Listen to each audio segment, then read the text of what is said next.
Então, sejam muito bem-vindos à nossa live, a nosso aulão,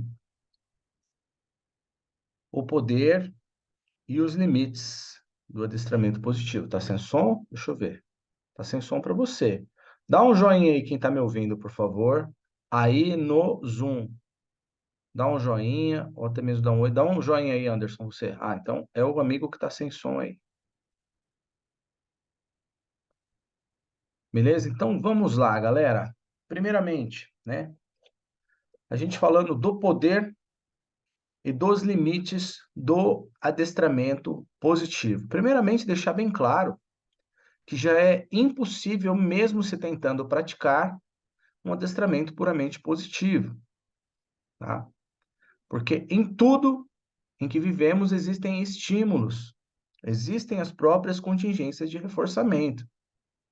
Eu quero deixar para vocês aqui um convite para o estudo, para vocês estudarem sobre análise do comportamento, que vai ser útil para qualquer linha de pensamento que você utilizar. Primeiramente, saibam que as terminologias de adestramento de cães, que tratam de reforços, que tratam de punição, é uma terminologia de linguagem skinneriana, proveniente da análise do comportamento.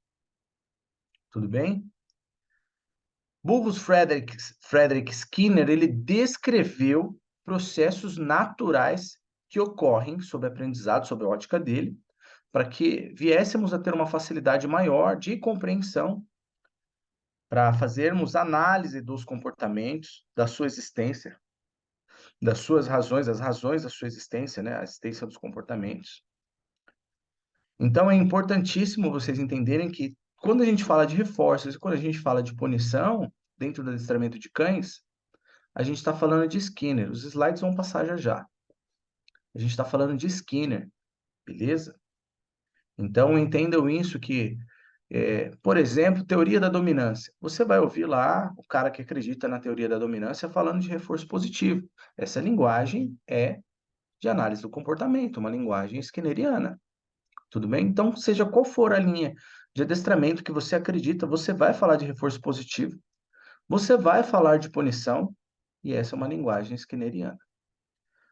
Existem algumas linhas de treinamento que são extremistas, que são radicais, e que distorcem as informações da ciência justamente para se vangloriar da sua atividade positiva, que ela é positiva somente para com os humanos, né? Lembrando que Skinner, ele era um defensor ferrenho da educação, dos processos educacionais baseados em reforçamento positivo. Tá? Então, ele mesmo fala que ele gostaria muito de modificar a educação nos Estados Unidos para um sistema mais positivo de treinamento na época dele, né? Seria de mais elogios, de atingirem metas, de se reforçar essas metas, né? Pontuando os alunos que mais se destacassem, ao invés de repreensões, ao invés de punições, entre aspas, ele mesmo falava isso. Mas Skinner, o próprio Skinner, reconhecia que por vezes era necessário o emprego de aversivos, de punições, tá? E, entre outros autores que, da mesma forma, né, falavam que, por vezes, e fazia parte dos recursos dos quadrantes de reforçamento, a utilização ou emprego de certos tipos de punições, mas que a prevalência para uma boa educação, ela deveria ser, sim, baseada em reforço positivo. Tudo bem? Agora, todo esse conhecimento, por muitas vezes, ele é deturpado por linhas extremistas e radicais. Pegam uma pequena frase ou coisas isoladas, ou a sua grande maioria, e transformam numa coisa só e praticamente imutável. Agora, tudo bem, cada um faz o que quer. Se você quer trabalhar somente com reforço positivo, isso é impossível, né? Se você quer se empenhar para conseguir bons resultados, tudo bem. O problema é você tentar atuar sobre o que o outro faz, tentar dizer o que o outro deve ou não fazer, sendo que você mesmo por si só não é capaz de produzir grandes resultados só com reforçamento positivo. Se você consegue, você descobriu a roda, tá? Essa é a minha visão e na minha cabeça eu busco sempre mudar, melhorar essa minha visão para que o adestramento seja sempre muito mais justo, prazeroso e eficaz para todos os envolvidos, com o mínimo possível de estresse no treinamento para todos os envolvidos. Ninguém sai de casa falando, oba, hoje eu vou usar aversivos, hoje eu vou corrigir cães. Ninguém sai de casa para isso. Tudo bem? Passando os slides agora para vocês terem maior entendimento, tá? Dividir aqui com vocês. Vocês estão vendo os slides, né? Então vamos lá. Só tomem cuidado aí, galera, com o microfone. Eu coloquei todos mudos, né? Mas por vezes aparece alguém, aparece um ruído. Então, bem-vindos aí a ao nosso aulão, tá?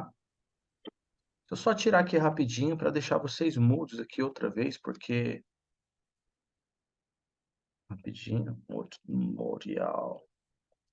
Quando vai entrando gente nova, acaba fazendo um ruído aí. Então, vou colocar de compartilhar de novo a tela. Share. Beleza? Então, compartilhei, já está aparecendo aqui. Beleza. O poder e os limites do adestramento positivo. Antes de começarmos aí, eu quero que vocês raciocinem, pensem, né? Por quais razões o adestrador, aliás, o comportamentalista, ele é contratado? Geralmente, na grande maioria das vezes, o adestrador ele é contratado para resolver problemas que já estão instaurados, problemas que já existem. É muito mais fácil, é muito mais tranquilo, é muito mais harmonioso quando nós somos contratados para fazer um trabalho que trata de se prevenir problemas de comportamento. E quando isso ocorre, por conta disso, o mínimo emprego de aversivo será necessário, ou quase algum, no processo educacional de um cão, principalmente quando se há um alto coeficiente de inteligência do cão. É possível, Rodrigo, ensinar cães somente com reforço positivo? Eu sei que é estranho ouvir isso, mas sim, é possível. Ensinar, sim, é possível. Agora, garantir obediência? Não, não é. O uso equilibrado de todos os quadrantes de reforçamento, eles servem para dar uma maior garantia na obediência, principalmente em questões, em situações onde se realmente se faz necessário a obediência. Quero lembrar a vocês todos que, como está aqui nos slides, quem quiser acompanhar os slides, quem está no Instagram, clica no link da bio que você vai assistir a nossa aula ao vivo, tá? E com os slides rodando. Obediência versus conveniência. Saibam que conveniência é aquilo que o cão faz porque ele tende a receber algo em troca. Isso para qualquer indivíduo, na verdade. Ele tende a receber algo em troca. Isso é a conveniência. Nem sempre essa conveniência ela é possível receber algo em troca. E talvez aquilo que o cão encontre à frente, que está fora do comportamento, fora da caixa de Skinner, seja mais reforçador, muito mais gratificante para o cão do que aquilo que talvez o seu condutor, o seu agente controlador tem de oferecer. Ou seja, o que eu tenho a oferecer talvez não seja conveniente para o cão naquele momento em que eu encontro um estímulo concorrente. Então, a resposta para adestramento de obediência versus conveniência é que, em obediência, o cão deve fazer aquilo que foi solicitado por um condutor, por um agente controlador, até mesmo contra a sua própria vontade. Nossa, é pesado isso. Até mesmo contra a sua própria vontade. Mas eu vou dar alguns exemplos que vai ser um facilitador para o entendimento de vocês. Em obediência, eu digo para o meu cachorro não sair da garagem, mesmo que tenha uma bola rodando lá fora, que ele ama, que ele tem paixão, que ele é maluco, e ele não sai, eu quero que ele não saia, porque está passando um carro e ele pode ser atropelado. Então, ele tem que executar esse comportamento mesmo que ele deseje sair, mesmo contra a sua própria vontade. Por vezes ele tem vontade de perseguir um gato, e ele não pode perseguir um gato. Por vezes eu nunca treinei determinada situação, determinado comportamento, aliás, um determinado estímulo, e ele quer abandonar o comportamento para ir de encontro àquele estímulo, mas naquele momento é perigoso. Todo cão ama comer carne, e quando ele não come, ele deixa de comer, quando solicitado, contra a sua própria vontade. Essa carne poderia, por exemplo, estar envenenada. Perseguir animais poderia ser um problema, como uma cobra, como um porco-espinho, e isso é contra a vontade do cão. E se você quer saber, é principalmente nesses momentos que nós precisamos de obediência e não de conveniência. E que nem por isso nós precisamos usar aversivos, principalmente de forma abusiva, e nós podemos substituir, inclusive, os aversivos propriamente ditos por marcadores verbais, para que o aversivo propriamente dito não tenha que ocorrer. Apenas a sensação aversiva, porque o cão ele não é dotado de moral nem de ética. Um dos exemplos que eu dou para moral e para a ética é que mesmo nós humanos, que temos uma capacidade, uma habilidade cognitiva maior do que a dos cães, falando de forma racional e não emotiva, obviamente, nós sabemos que é errado ultrapassar o limite de velocidade numa rodovia e ultrapassamos, por vezes, esse limite. A gente sabe que, estou falando a gente, nós humanos, a gente sabe que não podemos que não pode tomar um gole de cerveja antes de dirigir, mas é só um gole e toma e dirige, tudo bem? Para que isso não ocorra, mesmo a gente falando de pequenos delitos ou talvez grandes delitos, nós temos multa, nós temos prisão. Só que para o cão você não tem como dar uma multa. Você não tem como humilhar um cão, expondo o cão a uma situação vergonhosa, como acontece, por exemplo, com uma criança, uma situação aversiva, por exemplo, para uma criança que teve um comportamento ruim de brigar. Que feio na frente dos parentes, dos familiares, não que isso deva ser feito. Que feio, que ridículo, brigou na escola. Essa situação é aversiva para uma criança. Mas isso não seria aversivo para um cão, certo? Então, para o cão não existe conduta moral, conduta ética.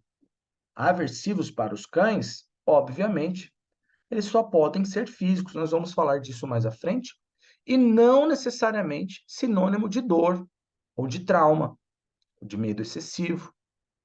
Mas uma repreenda, sim. Alguns adestradores positivos extremistas dizem que, inclusive, não é justo falar para os nossos cães que ele deva parar um comportamento, ou seja, dizer não para um cão. Não diga não para o seu cão. Alguns adestradores extremistas dizem que não são permissivos, mas dizem que as outras pessoas não podem dizer não para os seus cães. Falando ainda desse extremismo, muitos treinadores de cães positivos ficam mais regulando o que os outros devem fazer do que eles mesmos devem fazer. E por muitas vezes condenando qualquer atitude nossa referente ao trabalho de adestramento com utilização, com emprego, mesmo que cauteloso, quebrando, equilibrado de aversivos. Mas a gente vai falar sem dar importância, sem ficar batendo nessa mesma tecla, que o adestramento positivo, para mim, por exemplo, ele foi um grande modificador da minha sistemática de treino. Eu vim sim da velha escola, com uma maioria dos adestradores, a maioria esmagadora dos adestradores que tem mais de 10, 15 anos de profissão. Eu tenho 25 anos de profissão. Então, a velha escola, por mais que se declarasse alguns adestradores positivos naquele momento, utilizava-se de aversivos, usavam os aversivos nas sessões de treinamento. Tudo bem? Para quem está aí assistindo pelo Instagram, eu aconselho a sair e clicar no meu link da bio para poder acompanhar os slides. Eu tenho os slides aqui, tá? Agora, outra coisa, o que é um cão comportado, né? Dentro dos meus slides aqui, vocês estão acompanhando. É um cachorro calmo, tranquilo, isso na visão dos donos. Um cachorro que não causa problemas para ninguém, um cachorro que não causa problemas para ele mesmo, nem para os seus donos, e que não causa nenhum incômodo, nenhuma espécie de incômodo ou pouquíssimo incômodo. Por vezes, a maioria desses cães, que já são assim naturalmente, trazem isso em sua bagagem genética. Mas muitos cães são problemáticos, são hiperativos por natureza e foram mal conduzidos. Tudo bem? Mas o adestramento e as soluções comportamentais são provenientes também de um manejo adequado, e não só de um treinamento de obediência, de um treinamento de controle. Tudo bem? Agora, quero salientar também que nós temos o trabalho preventivo, como eu falei para vocês anteriormente. Se eu pego um filhote, aproveito a janela de socialização. Na literatura a gente encontra 120 dias, até os 120 dias. Hoje encontramos até 150 dias. Eu já falava isso lá atrás. Até 150 dias dá para se fazer um bom trabalho de socialização. Mesmo que a gente pegue o caso tardiamente, dá para se fazer uma apresentação sistemática dos estímulos apenas com uso exclusivo de reforçadores. Dá sim, tá? Então, até os 150 dias de idade, isso é um facilitador. Agora, quando passa esse período e nós já temos um problema instaurado, a gente pode trabalhar tudo através de um reforçamento positivo, mas nós devemos observar se nas situações em que nós mais precisamos, o trabalho exclusivo com reforçamento positivo, ele vai ser eficaz. Tudo bem? Eu prefiro não arriscar. A minha sistemática de treinamento, ela inclui a utilização de todos os quadrantes, de todo o quadrante, de todas as contingências de reforçamento. E eu prefiro testar o cão em ambiente reservado, controlado, migrar de forma gradativa para a realidade, ainda sem testar o cão, ver até onde eu consigo chegar, porque é unânime entre os autores que é necessário, por muitas vezes, o emprego de punições positivas, inclusive, em determinadas situações. Beleza? Isso é unânime, todos os autores falam a respeito disso. Pois bem, então, quando eu já tenho problemas comportamentais instaurados, eu vou trabalhar sim com reforçamento positivo, mas as chances de eu precisar de aversivos em determinadas situações, ou minimamente marcadores aversivos, são maiores. Então, obviamente, se eu pego um filhote, é mais fácil de eu modelar esse filhote, através de reforço positivo, para minimizar o máximo possível, para não ter que se fazer manutenção ou tratamento para questões comportamentais. Então, o reforçamento positivo, ele é capaz, sim, de me ajudar demais em questões comportamentais, em questões de obediência. Mas, como eu falei, os autores todos falam que reconhecem, por vezes, a necessidade do emprego de aversivos. Então, eu gostaria que vocês estudassem essas questões e compreendessem que, por vezes, se faz necessário. Beleza? Eu estou com dificuldade para passar o slide. Passei. Só em caráter de conhecimento, tá? Se vocês quiserem até mesmo dar um print nessa tela aí, existem diferentes linhas de adestramento de profissionais do comportamento canino. O adestrador tradicional, que veio da velha escola, geralmente ele trabalha mais com forçamento, e eu repito aqui sem medo de errar, sem medo de errar. Eu conheço, quer dizer, eu não conheço mais nenhum adestrador que trabalha só com forçamento. Eu não conheço. Eu já ouvi falar, mas conhecer tete a tete nos dias de hoje, eu não conheço. Eu conheço um adestrador que é da minha época lá atrás, quando eu comecei, que até os dias de hoje eu ouço ele falar. Eu não melo as minhas mãos com petisco. Eu não gosto de usar porque mela as mãos com petisco. Prefere trabalhar com forçamento. Cada um faz o que quer. Eu não concordo com esse método de treino e eu não vou utilizar. Porém, eu não vou ficar lá apontando o dedo na cara dele. O que que eu posso fazer? Mostrar meus resultados e dizer que eu acho melhor e o porquê. Agora, ficar fazendo acusações, eu posso dizer o porquê que eu não faço assim. Eu acho imoral da minha parte, que sou humano, não para com um cão. Eu acho uma falta de respeito, porque existem métodos muito menos invasivos, e eu já aprendi que existem melhores métodos, então eu não vou fazer. Ponto.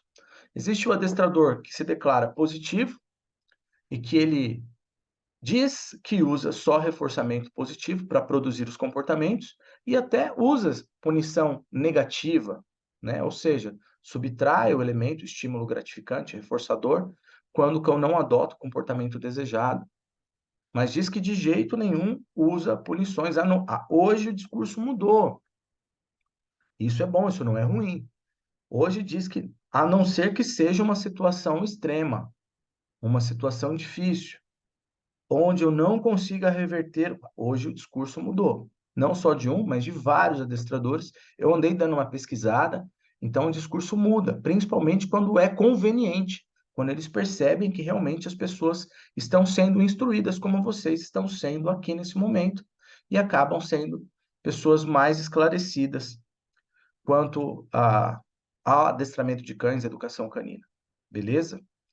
Existe o cara que trabalha puramente por reforço negativo, que é o cara que, puramente entre aspas, né? Que ele força, força, força, força, o máximo que ele faz é aliviar com carinho, por vezes até uma comida para aliviar o cão, mas os comportamentos são construídos puramente por reforço negativo. E a comida ela entra como um alívio para o estresse, ou no colar eletrônico, ou no colar de grampos. Eu discordo do método. Eu não vou entrar em conflito com as pessoas. O que eu posso dizer é que eu não gosto desse método, não acho interessante, já fiz curso desse tipo de método, aprendi e sei da utilidade dele em uma situação emergencial, por exemplo, em um quadro de eutanásia. As pessoas gostando ou não, o reforçamento negativo ele é mais rápido. Você gostando ou não, ele é mais rápido. Agora causa dependência da ferramenta. Escandaliza os olhos de todos. Você, como profissional, se você é uma pessoa normal, você não vai sentir prazer em fazer isso. Tudo bem? E uma coisa, você também pode aparecer no Fantástico. Eu não acho interessante para ninguém o treinamento, a não ser que seja emergencial para salvar a vida de um cão. Eu vou dar um exemplo de uma questão emergencial para salvar a vida de um cão. Estão jogando, isso já aconteceu, já com um aluno, estão jogando veneno para todos os cachorros do bairro. Emergencial, antivenenamento. O cão só tem a garagem para ficar. Ah, tem que esconder o cão, tem que fazer alguma coisa. Até lá, esse cachorro já morreu. Em um dia, esse cachorro, com forçamento, com antivenenamento, utilizando as técnicas corretas, ele para de comer o alimento envenenado. É cruel? É cruel. Mas mais cruel é o cachorro morrer envenenado. Não acho que se deva fazer. Existe uma forma mais equilibrada de se trabalhar o antivenenamento.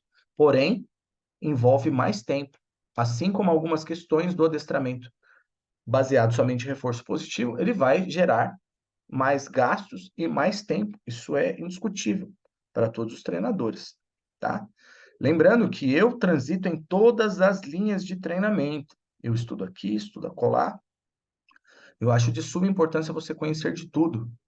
Se um adestrador for discutir para mim sobre Skinner, sobre Pavlov, sobre Martin Seligman, entre outros autores que eu vou mostrar aqui para vocês, eu sei a respeito, eu estudei, e é nesses adestradores que eles pautam as suas, esses adestradores não, esses cientistas, que eles pautam a sua, se baseiam, né, na sua ideologia. Por isso que é importante vocês terem conhecimento, porque eles distorcem as informações em seu próprio benefício. Tudo bem? Agora, galera, quem está aí no Instagram, eu aconselho a entrar, clicar no link da bio e ir para o Zoom para acompanhar os slides. E daqui a pouco eu vou desligar aqui o Instagram para dar atenção para a galera aqui, tá? Aí tem o positivo radical, que ele fala que é zero repreensão, mas ele é positivo só com cães, porque ele é extremamente punitivo com qualquer um que pense diferente dele, né? ele trata como se fosse pessoas do mal, qualquer outra, xinga e etc. Ele fala que usa zero repreensão, mas pode entrar lá, o cara que tá te xingando, entra no Instagram dele, você não vai ver um cão treinado, beleza? Então esse zero repreensão, positivo radical, que mais ganha ibope falando mal dos outros, não chega em lugar nenhum. A gente tem o hierárquico, que eu considero uma teoria duvidosa da dominância. Não quero ofender ninguém que acredita, mas eu já acreditei. Esse não é assunto para essa live, eu vou fazer uma live a respeito disso, tá? Vou fazer um aulão a respeito disso. Mas a teoria da dominância, ela não cabe na minha linha de treinamento. Mesmo que ela exista, a minha linha de treinamento, ela não olha para o processo de dominância. Que o animal quer subjugar o outro, que ele quer ser o líder da matilha, que ele quer subjugar o ser humano, tá? Então eu não acredito nisso. E mesmo que eu acreditasse, mesmo que isso fosse verdade, isso não interfere em nada na minha sessão de treinamento, porque eu seguindo os mesmos protocolos que não envolvem essa teoria da liderança, da dominância, eu consigo os melhores resultados do que eu consegui acreditando nessa teoria. Tudo bem? Então eu não olho para essa. Os desportistas geralmente usam todos os lados das contingências de reforçamento e têm maior sucesso no treinamento, tanto que dificilmente você vai ver um desportistas de esporte que não é só diversão para o cão, tá? Existem esportes que não tem só diversão o tempo todo para o cão, que exige obediência, que exige contrariar o cão em determinadas situações. É divertido? É, mas em algumas situações o cão é contrariado. Por exemplo, como recusa de alimento. Por exemplo, como largar o figurante. Por exemplo, como eu mandar ele em frente e ele voltar antes de chegar no brinquedo. Então, existem situações em que o cão deve agir contra os seus próprios interesses. Agora, existem esportes que o cão só faz aquilo que ele quer e não tem problema. E assim, ainda assim, ele pode ser campeão.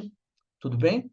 Susan Garrett, por exemplo, ela é declaradamente uma adestradora positiva. Inclusive, acho super interessante vocês verem a live dela com o Ivan Balabanov, tá? É em inglês. Meu inglês não é muito bom, eu tento usar o tradutor. Se vocês quiserem assistir, façam a mesma coisa. Mas são 3 horas de live, ela lá conversando com o Ivan Balabanov, uma positiva adestradora, uma live super respeitosa e harmoniosa. 3 horas de bate-papo com uma positiva radical, radical entre aspas, né? Que ela não fica mais, já fez isso, mas não fica mais apontando o dedo na cara de ninguém. Então tudo evolui, né? E Ivan Balabanov. Então procurem, façam essa pesquisa aí no YouTube que vocês vão ver essa live. Inclusive foi o Murilo que me falou dessa live e eu assisti, tá? Equilíbrio dos reforços é o nome da minha escola, da minha metodologia de treino. Eu trabalho com todas as contingências organizadas, no meu ponto de vista, de forma justa. Mas eu acredito que a maioria das pessoas que me acompanham, mesmo não conhecendo a minha metodologia, também trabalham com o equilíbrio das contingências de reforçamento, ou seja, são adestradores equilibrados. Um rótulo que eu acho que todas as pessoas deveriam assumir, que tem essa linha de pensamento, é: eu sou um adestrador versátil, ou seja, eu estudo tudo, todas as linhas de treinamento, todas as áreas, eu duvido de tudo, inclusive até que o meu próprio método possa não ser o mais adequado para determinada situação, então preciso estudar uma coisa melhor. Ou seja, o adestrador versátil está passivo à evolução o tempo todo, tá? Então, eu odeio rótulos, tá? Eu não sou a favor de rótulos, e se eu vou utilizar algum rótulo, eu falo que eu sou equilibrado, que eu estou em cima do muro e eu pego tudo de tudo que é lado. Ou eu sou um adestrador versátil. A minha bagagem tem tudo. Tem desde o petisco da bolinha, do brinquedo, a um colar eletrônico, a um colar de grampos, tá?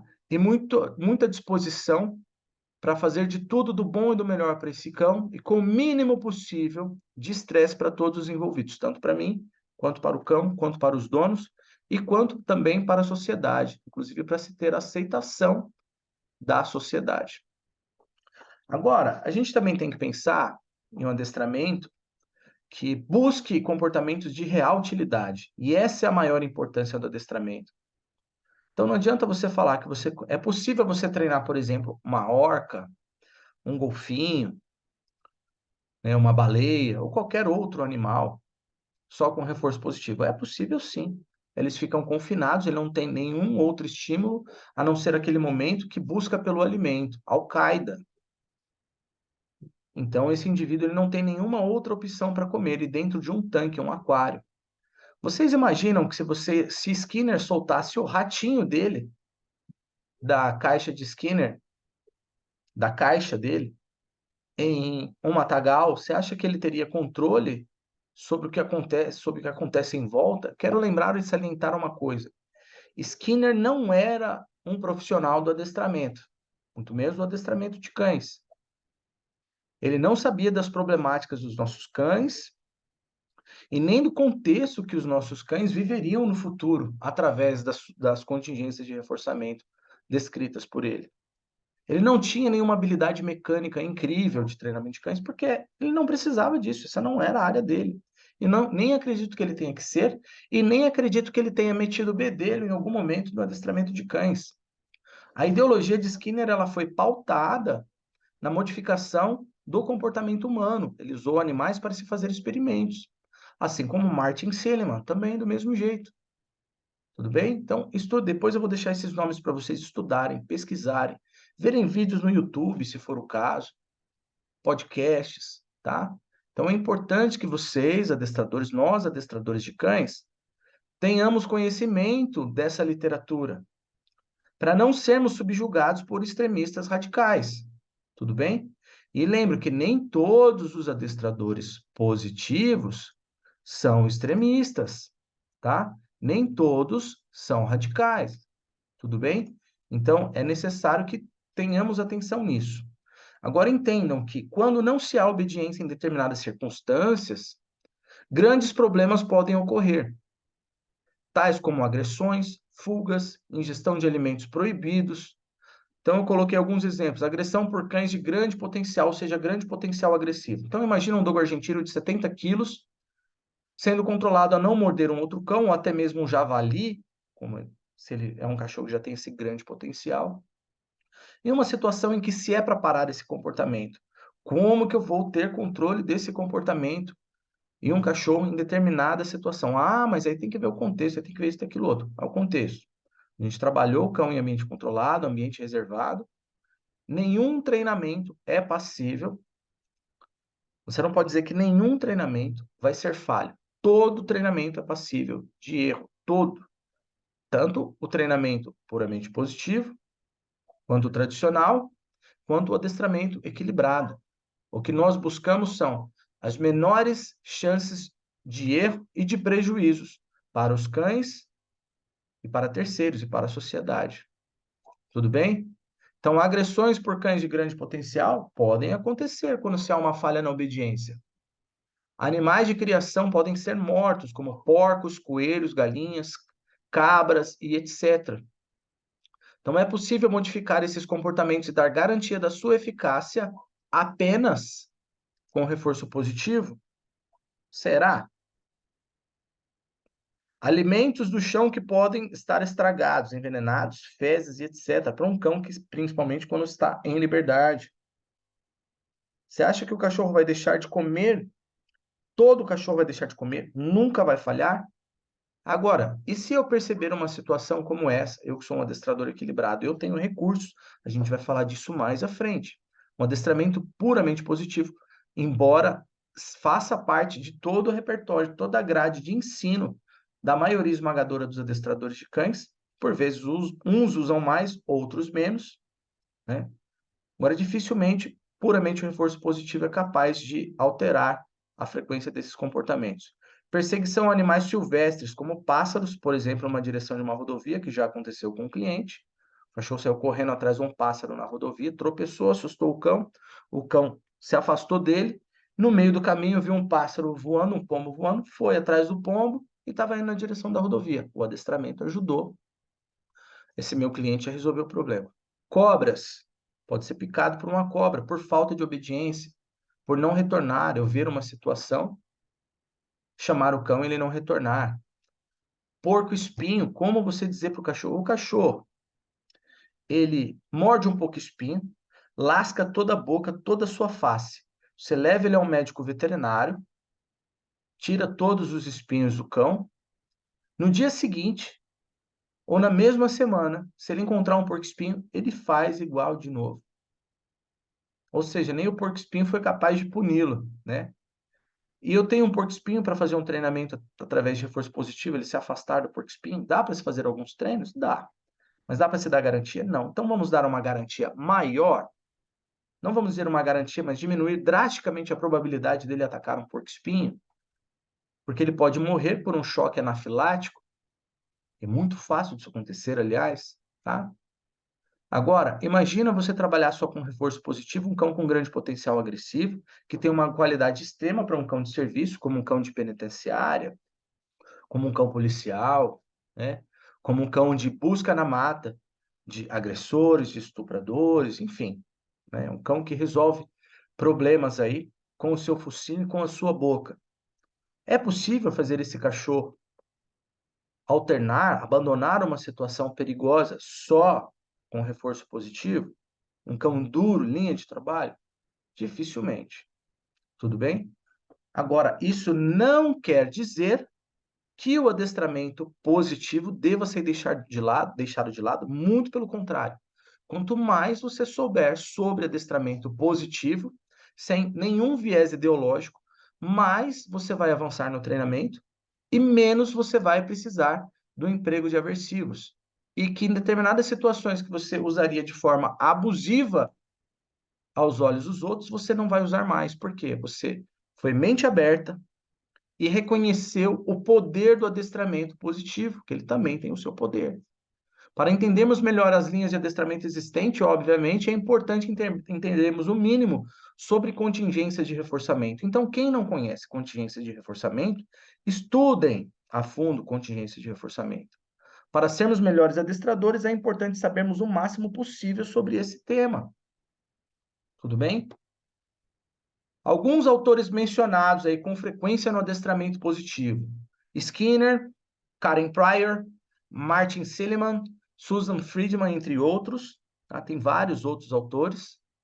Existe o protocolo Lima, não sei se vocês já ouviram falar do protocolo Lima, é importante vocês estudarem, que fala de todas as contingências de reforçamento. Geralmente, os adestradores positivos falam desses autores e enxergam neles como...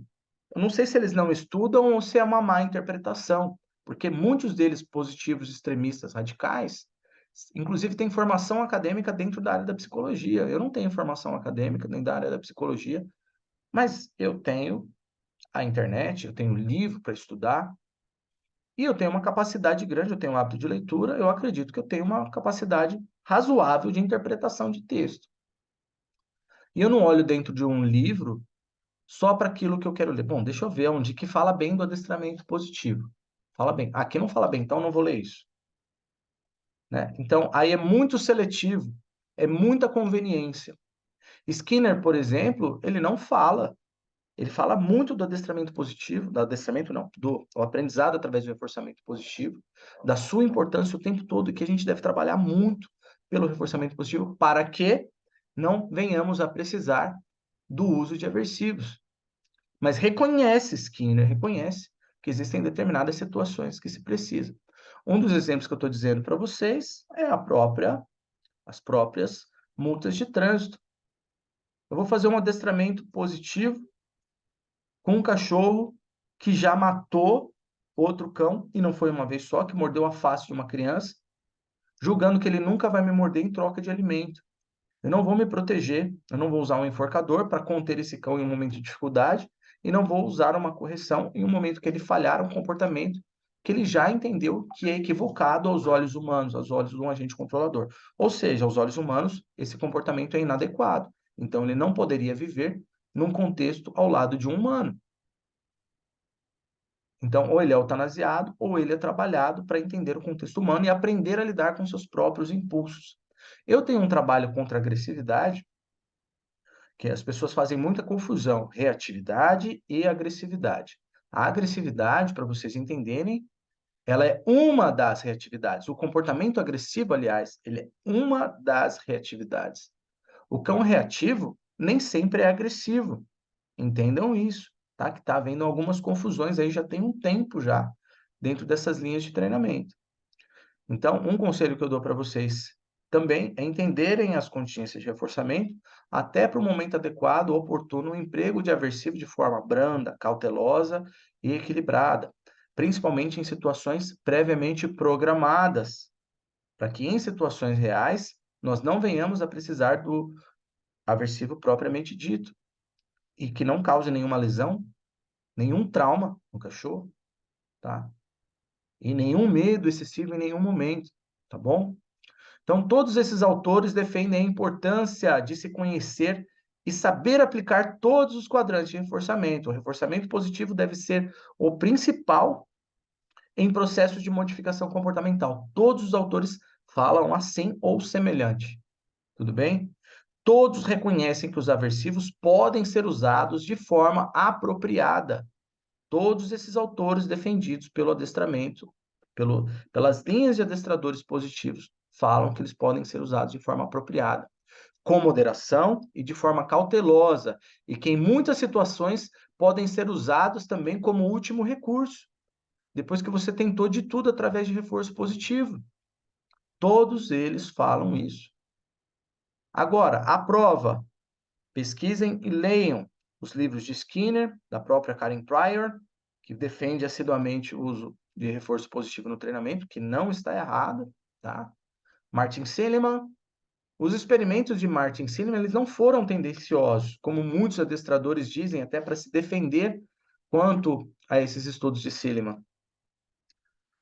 Ele fez um estudo para relatar o que ocorre com o uso abusivo de aversivos.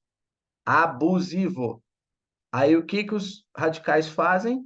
Uso de aversivos, não abusivo. E ele fala que em situações onde o cão não teve saída, um adestrador que tenha bom senso vai desenhar uma saída para o cão através de reforço positivo. E quando ele passar por um problema, ele vai se livrar imediatamente daquela situação, migrando para a situação, para o comportamento que ele aprendeu através de reforço positivo. Tá? Então, nenhum desses autores, condenam a utilização de aversivos, mas sim o uso abusivo de aversivos. E para você não abusar de aversivos, você deve entender sobre contingências de adestramento, de reforçamento e mecânicas de treinos apropriada, um mínimo de ética e respeito e saber que dá para você pesquisar e estudar melhores métodos para se formar comportamentos e até mesmo apresentar situações de forma branda para o cachorro, para que ele possa aprender aos poucos a lidar com aquelas situações. Então a gente olha quanto tempo a gente tem, qual é o investimento feito, para a gente fazer de tudo para salvar aquele cão. Lembrando que aqui quando a gente fala de gratificantes, de aversivos, vou dar uma dica para vocês novamente que estão assistindo aí no Instagram. Se eu fosse vocês, eu sairia daqui, iria lá no link da bio, clicaria no link da bio e assistiria a aula ao vivo no Zoom, porque eu estou passando os slides aqui, depois eu vou disponibilizar todo esse conteúdo até gravado para vocês. Cliquem no link da bio, beleza? E assistam ao completo. Daqui a pouco eu vou desligar essa live aqui. Aliás, minha bateria já está indo embora aqui, eu não coloquei para carregar, tá? Então entendam, eu tenho gratificantes, que são as recompensas, vamos assim dizer, e os aversivos, que são desconfortos empregados em situações específicas, em contextos específicos, de forma organizada. Então, eu tenho gratificantes, eu tenho aversivos, ou reforçadores e aversivos. Para se entender bem, até no meu e-book eu escrevi gratificantes e desconforto. Estímulo gratificante e desconforto. Então, o desconforto, ele é aversivo. Ele é um aversivo. Só que você não pode dar um desconforto para o cão, papai está chateado com você. Ou vou te dar uma multa amanhã, você vai ter que me pagar em biscoitos. Vou te dar uma multa, ou vou te deixar de castigo, amanhã você não vai comer a ração, como acontece para o ser humano. Os aversivos para os cães, a gente gostando ou não, eles são físicos, não existem outros. A mãe natureza criou assim. E físico, eu falo de desconforto, desconforto não é sinônimo de dor. É apenas de eu não quero isso. Desconforto é algo que o cão não queira. Desconforto para os cães é algo que ele não queira. E tanto os aversivos quanto os gratificantes são determinantes para alterar a frequência dos comportamentos. Beleza? Eu tenho gradientes de estímulos, eu tenho coisas que são muito boas, que os cães gostam muito, ou seja, são grandemente gratificantes, e eu tenho coisas que são grandemente aversivas. Assim como eu tenho um pouquinho aversiva, um pouquinho de desconforto, e um pouquinho só gratificante, o qual nem vale a pena.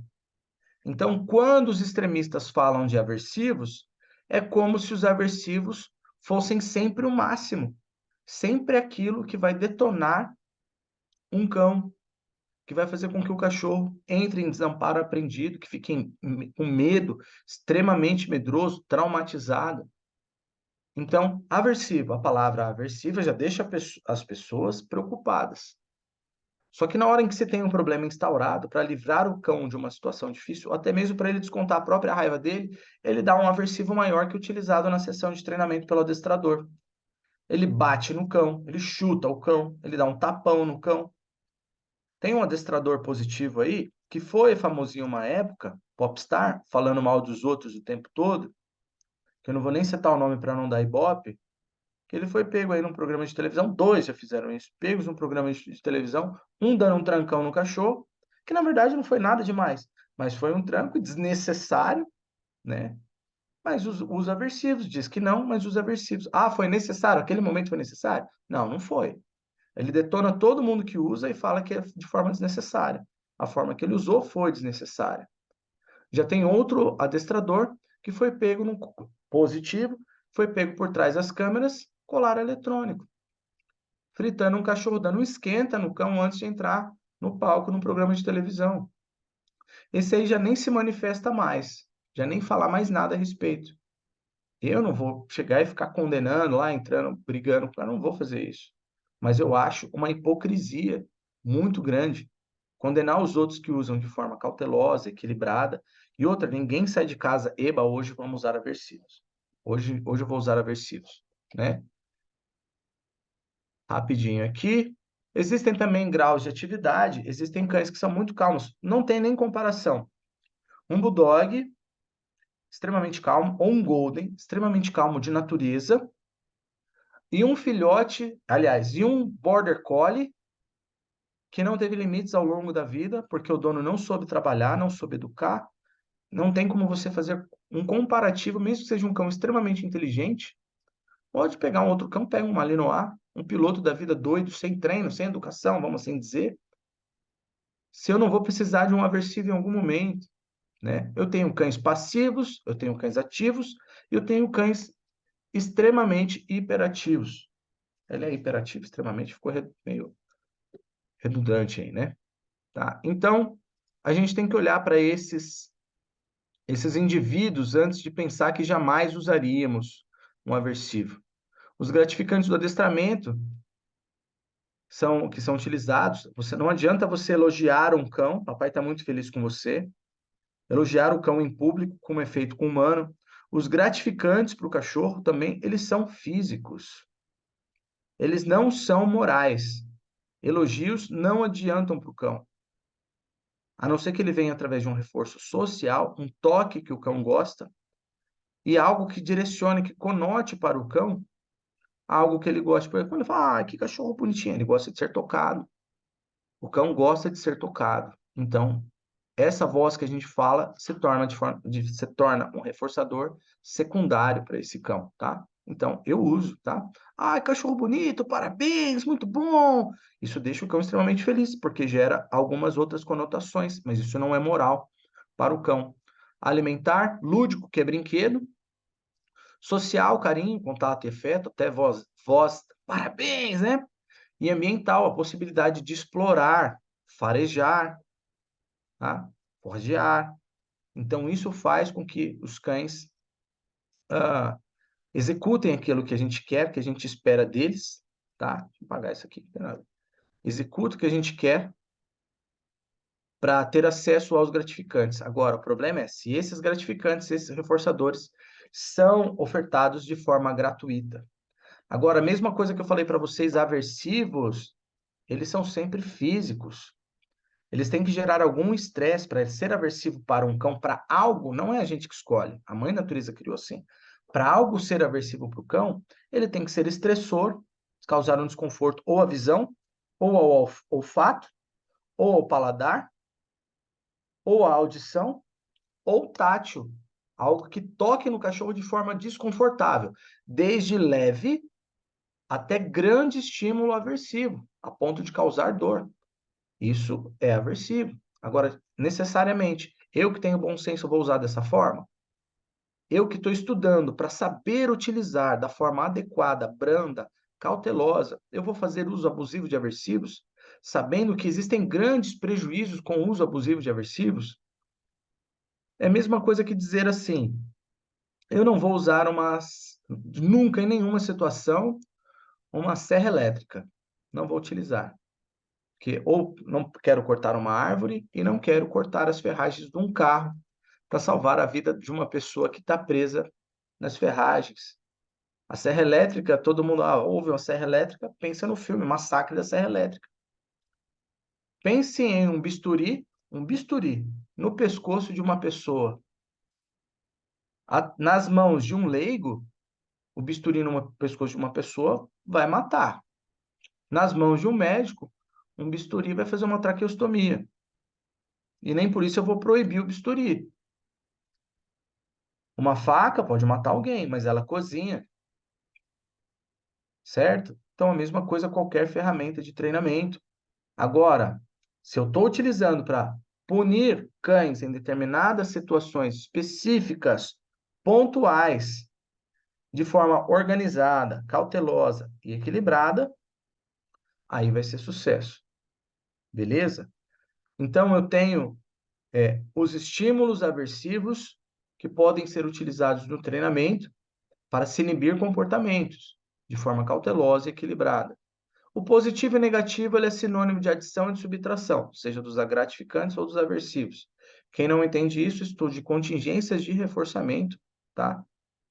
Inclusive, a adição aqui não tem de positivo não quer dizer que ela é boa, porque eu posso adicionar um aversivo, e aversivo é para fazer uma punição. Aí seria uma punição positiva. Isso não é agradável aos olhos do cão. Então, nem tudo que acontece é agradável aos olhos do cão. Tudo bem? Ó, só adiantando, quem entrou agora aqui nessa live, aqui no Instagram, eu estou desligando agora, mas você pode clicar no link da bio e continuar assistindo essa live ao vivo pelo Zoom. Clica aí, você vai assistir essa live ao vivo aí pelo Zoom. Beleza? Um prazer estar com vocês, mas assistam pelo Zoom. Um abraço aí, sua Vitória.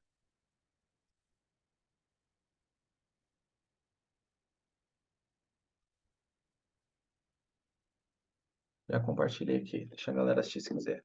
Então, reforço é tudo que tende a aumentar a frequência de um comportamento e punição é tudo que tende a diminuir a frequência de um comportamento. Quando eu adiciono um gratificante, eu tenho um reforço positivo.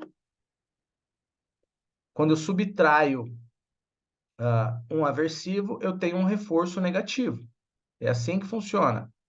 Quando eu subtraio um gratificante, eu tenho uma punição negativa e quando eu adiciono um aversivo, eu tenho uma punição positiva. Isso é matemático, isso não pode mudar, não tem como se alterar. Eu acho meio complicado para muitas pessoas entenderem. Quem quiser entender isso de forma mais facilitada, eu tenho um e-book, quem tiver interesse me chame, ele custa R$ 27, explica todo o meu sistema, meu método de treinamento. Eu não fiz essa live para vender, beleza? Mas nada mais justo, né? Quiser comprar, está à disposição. Condição alimentar. Isso para eu treinar cães através de reforço positivo, agora a gente vai estar falando também da importância.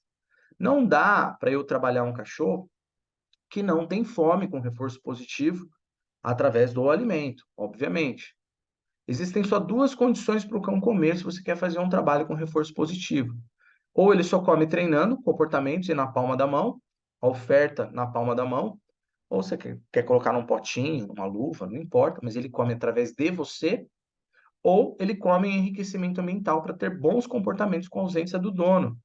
Então, tem uma sistemática, passo a passo, para fazer o reforçamento de bons comportamentos com ausência do dono, que é em enriquecimento ambiental.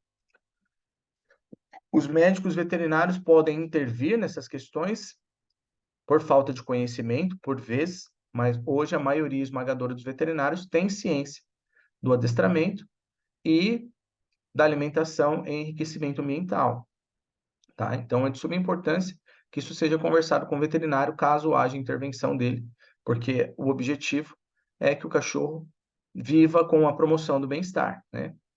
O dono escolhe o caminho, se ele der comida à vontade para o cachorro, ele atrapalha, ele interfere as sessões de treinamento.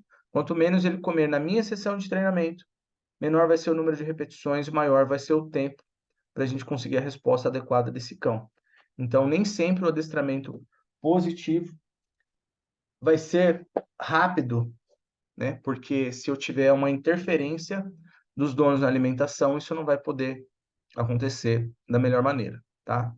Então, eu também preciso da disciplina dos donos em praticarem e manter essa condição alimentar, senão o adestramento positivo também não vai funcionar.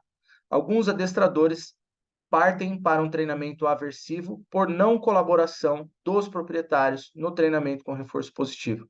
E por vezes os proprietários nos questionam antes: mas você trabalha com adestramento positivo? Sim, também, mas não exclusivamente. Ah, mas eu não quero que treinar se você vai judiar do meu. Eu não vou judiar do seu cão. E a pessoa não sabe. Eu vou lá e dou uma aula. Antes de eu treinar o cão dessa pessoa, ela vai ter que fazer uma aula comigo e entender melhor essa lavagem cerebral que fizeram nela. E é um conselho que eu dou para vocês, por isso que vocês têm que entender sobre essas linhas de treinamento e sobre as contingências de reforçamento, tá? Então, vou fazer uma limpeza primeiro na mente desse proprietário para que eu consiga trabalhar. Mas, por vezes, ele faz isso, mas ele não, mesmo não colabora com o treinamento, deixando a alimentação à disposição. Então, isso também tem que ser cobrado. Então, ele tem que ter disciplina no treino, inclusive na alimentação. Todo cão tem impulso alimentar, todo. O único cão que não tem impulso alimentar é o de pelúcia, certo? O resto todos têm. Todos precisam comer para sobreviver. Quanto menos apetite esse cão tem, normalmente, isso não é sempre, menos você vai precisar de treinamento de comportamentos absurdos para esse cão. Ele não vai ser cheio de problemas. Geralmente, quando ele tem um problema, geralmente, quando ele tem impulsos muito grandes. Amor, você faz a gentileza para mim? Deixa eu pegar meu carregador, por favor. Geralmente, quando ele tem impulsos muito grandes por alimentos, talvez ele tenha mais problemas comportamentais, mas aí você vai ter o alimento para ajudá-lo nesses problemas. Geralmente, quando os impulsos por alimentos são baixos, ele tem menos problemas comportamentais e você não precisa treinar um grande número de comportamentos para ajudar esse cão. O que que ele precisa aprender? O mais básico, a tríade de controle, ir para lugares indicados, vir quando chamado, ele já anda calmamente ao lado e ele vê um cachorro e não fica maluco. Tudo bem? Agora, quando isso acontece, é necessário a gente pegar mais firme na condição alimentar para que você consiga alterar esses comportamentos aí desse cão em treinamento. Quando tem oferta gratuita, não se faz necessário o desprendimento energético do cão em sessões de treinamento. Ele fala, não vou fazer nada, eu ganho comida de graça ali a hora que eu quiser. Alguns mostram grande seletividade alimentar e não querem comer na sessão de treinamento. Eles não querem que você tenha ração no treino. Não, eu quero o franguinho que o meu dono me dá. Tudo bem, então vamos lá no franguinho. Ah, não, franguinho eu não quero agora. Hoje eu não quero franguinho, hoje eu quero. Então, isso acontece também. E não é culpa do cão. Existe também isso dentro de bagagem genética, é raro, mas tem. Agora, isso também é muito treinado no cachorro. Ele não quer isso. Aí ele pensa em um outro alimento, o dono dá outro alimento para ele. Ele quer um alimento de mais alto valor, o dono dá. Beleza? Alguns só comem uma única vez por dia e acabam não comendo na sessão de treinamento. Ah, o cachorro só come à noite, você vai de manhã treinar. Aí o dono entope ele à noite. Aí você chega de manhã para treinar, não quer. E por vezes o cão está condicionado, tá? Eu acho que está no meu colete. Estou viajando? Deixa eu ver. Estou procurando o meu carregador de celular. Ah, não tem problema não. Bom, depois eu vejo isso. Alguns outros têm gasto energético muito baixo. Então a gente pega aí, por exemplo, por vezes o Bulldog ele é comilão, ou o Golden Retriever é comilão, mas ele come tudo de uma vez, é um gordão, mas ele dorme o dia inteiro, tem pouco gasto energético. Então na sessão de treinamento ele não quer fazer esse desprendimento e também não tem grande interesse pelo alimento, tá? Então isso tem que ser trabalhado. Cães acima do peso muitas vezes já estão saciados e supernutridos e não querem trabalhar pelo alimento. Então, essa é uma das dificuldades do adestramento puramente positivo, porém, dá para ser trabalhado. E eu prefiro demorar mais tempo para começar a dar comportamentos de utilidade para esse cão, colocando ele nessa condição alimentar, do que forçar, porque o forçamento também inibe o apetite do cão. Quanto mais você força o cão, menos interesse ele tem pelo alimento, normalmente, na grande maioria das vezes. Beleza? Por vezes, uma enfermidade ou medicamento pode também atrapalhar o apetite. Aí, nesse caso, se consulta um médico veterinário para ver o que está ocorrendo. Hoje em dia, já existem até estimuladores de apetite para cães, tá? Também tem, mas obviamente que isso vai ser utilizado em situações oportunas, né? E com a, a participação aí do médico veterinário nessa empreitada. Mas os estímulos ofertados sempre serão reforçadores para os cães? Muitas vezes o cão tem baixo e curto impulso alimentar, ou seja, o impulso é baixo. Aí ele come um pouquinho, depois já não quer comer mais. Ou ele até come bem no começo, mas dura 5, 10 minutos a sessão de treinamento. Não importa, é isso que eu vou treinar. Mas geralmente esse cão,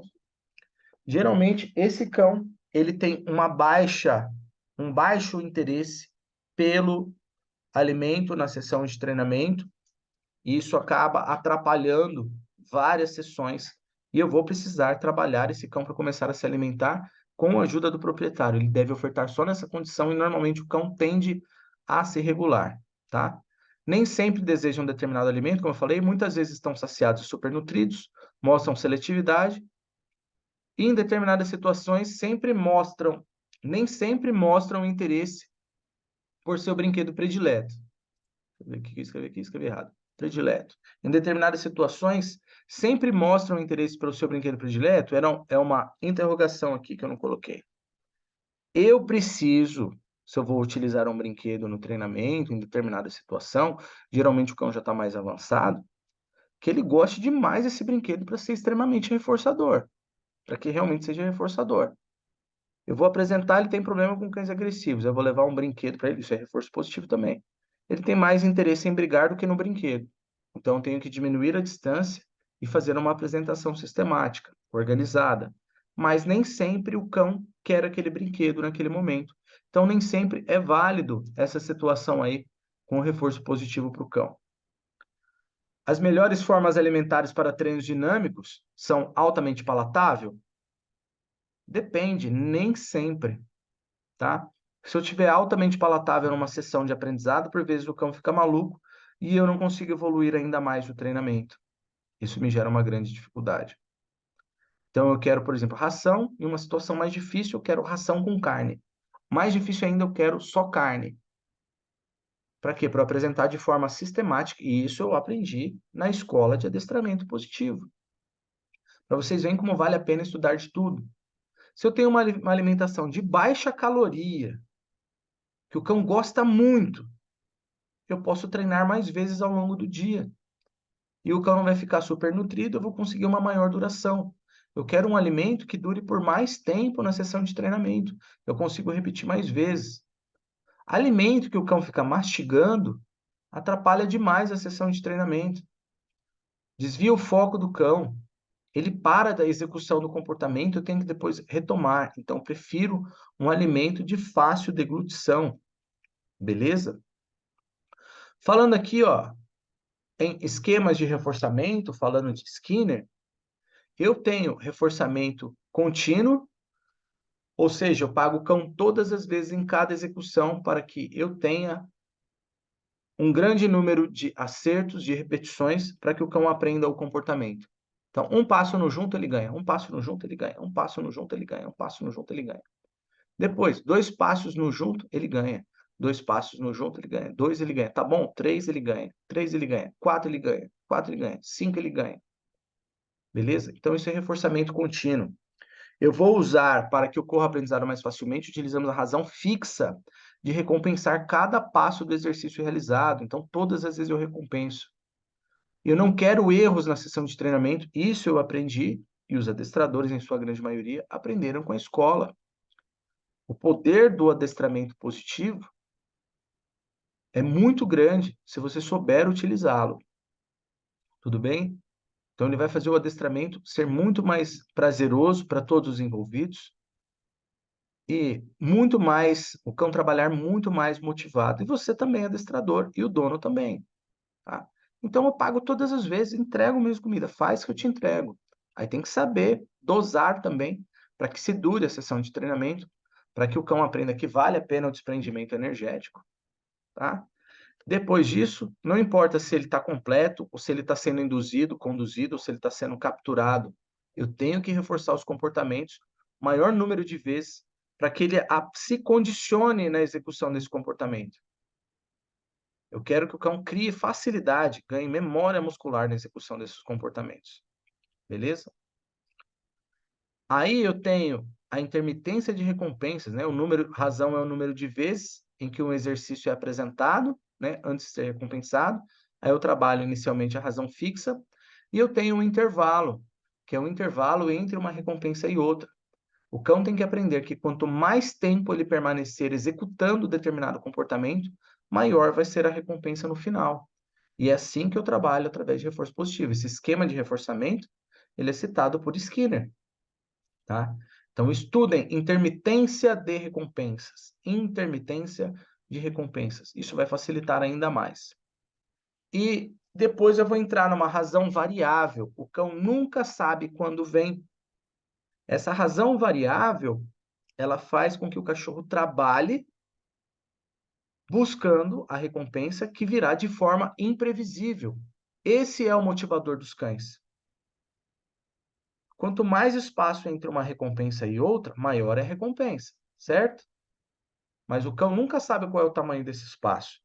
Quanto maior o número de repetições, maior é a recompensa.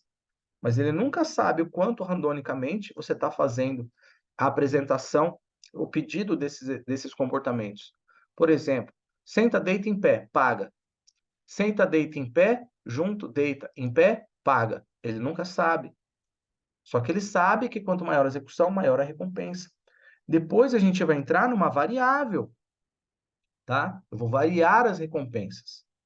Os estímulos utilizados no treinamento para fazer as recompensas, eu tenho 5 gratificantes que eu já falei para vocês. Aliás, eu tenho 4 gratificantes que eu utilizo no treinamento, mas eu tenho 5 estímulos concorrentes gratificantes. Eu tenho para treinar o alimento, a bolinha, o brinquedo. Eu tenho o social, carinho, contato e afeto. Eu tenho o ambiental, como eu falei para vocês anteriormente. E existe um impulso que concorre com os meus. Depois eu vou falar disso. Deixa eu falar aqui os 4 gratificantes. Agora tem os 5 aversivos, que é fator estressor à visão, olfato, paladar, audição e tato. Ver um cachorro, ver uma moto, sentir um cheiro de um animal pode atrapalhar, deixar o cachorro com medo. Sabor geralmente não vai atrapalhar o cão numa sessão de treinamento, mas ouvir um ruído ou ser tocado por outro indivíduo, talvez de forma mais bruta, né? Então isso pode causar medo no cachorro. Esses estímulos podem atrapalhar o cão. Os mesmos estímulos que eu posso utilizar para treinar podem atrapalhar o meu cão. Esses estímulos eu chamo de estímulos concorrentes. Alimentar, ele pode se distrair com um alimento e sair do comportamento. Lúdico, ele pode se distrair por uma caça, por um brinquedo, por uma caça verdadeira, que nem é lúdica, é verdadeira. Por um skate, por uma bicicleta, lúdico. Social, por uma pessoa que ele queira carinho, contato e afeto, ele quer sair daqui para receber carinho de fulano, ciclano de Beltrano, pode sair da obediência. Alimentar, lúdico social, ambiental, quer explorar o ambiente a todo custo. Só um segundo, deixa eu adicionar mais um rapaz aqui. Quer sair para explorar o ambiente a todo custo. Então, podemos sim ser atrapalhados nas sessões de treinamento pelos mesmos estímulos que nós utilizamos para treinar. E com o acréscimo de mais um, o impulso sexual. Pode atrapalhar demais os nossos cães. Ele sentir o cheiro, o odor, ou visualizar uma fêmea no cio, né? Até mesmo as fêmeas se atrapalham com a presença de outras fêmeas, isso também atrapalha, né, o instinto reprodutivo.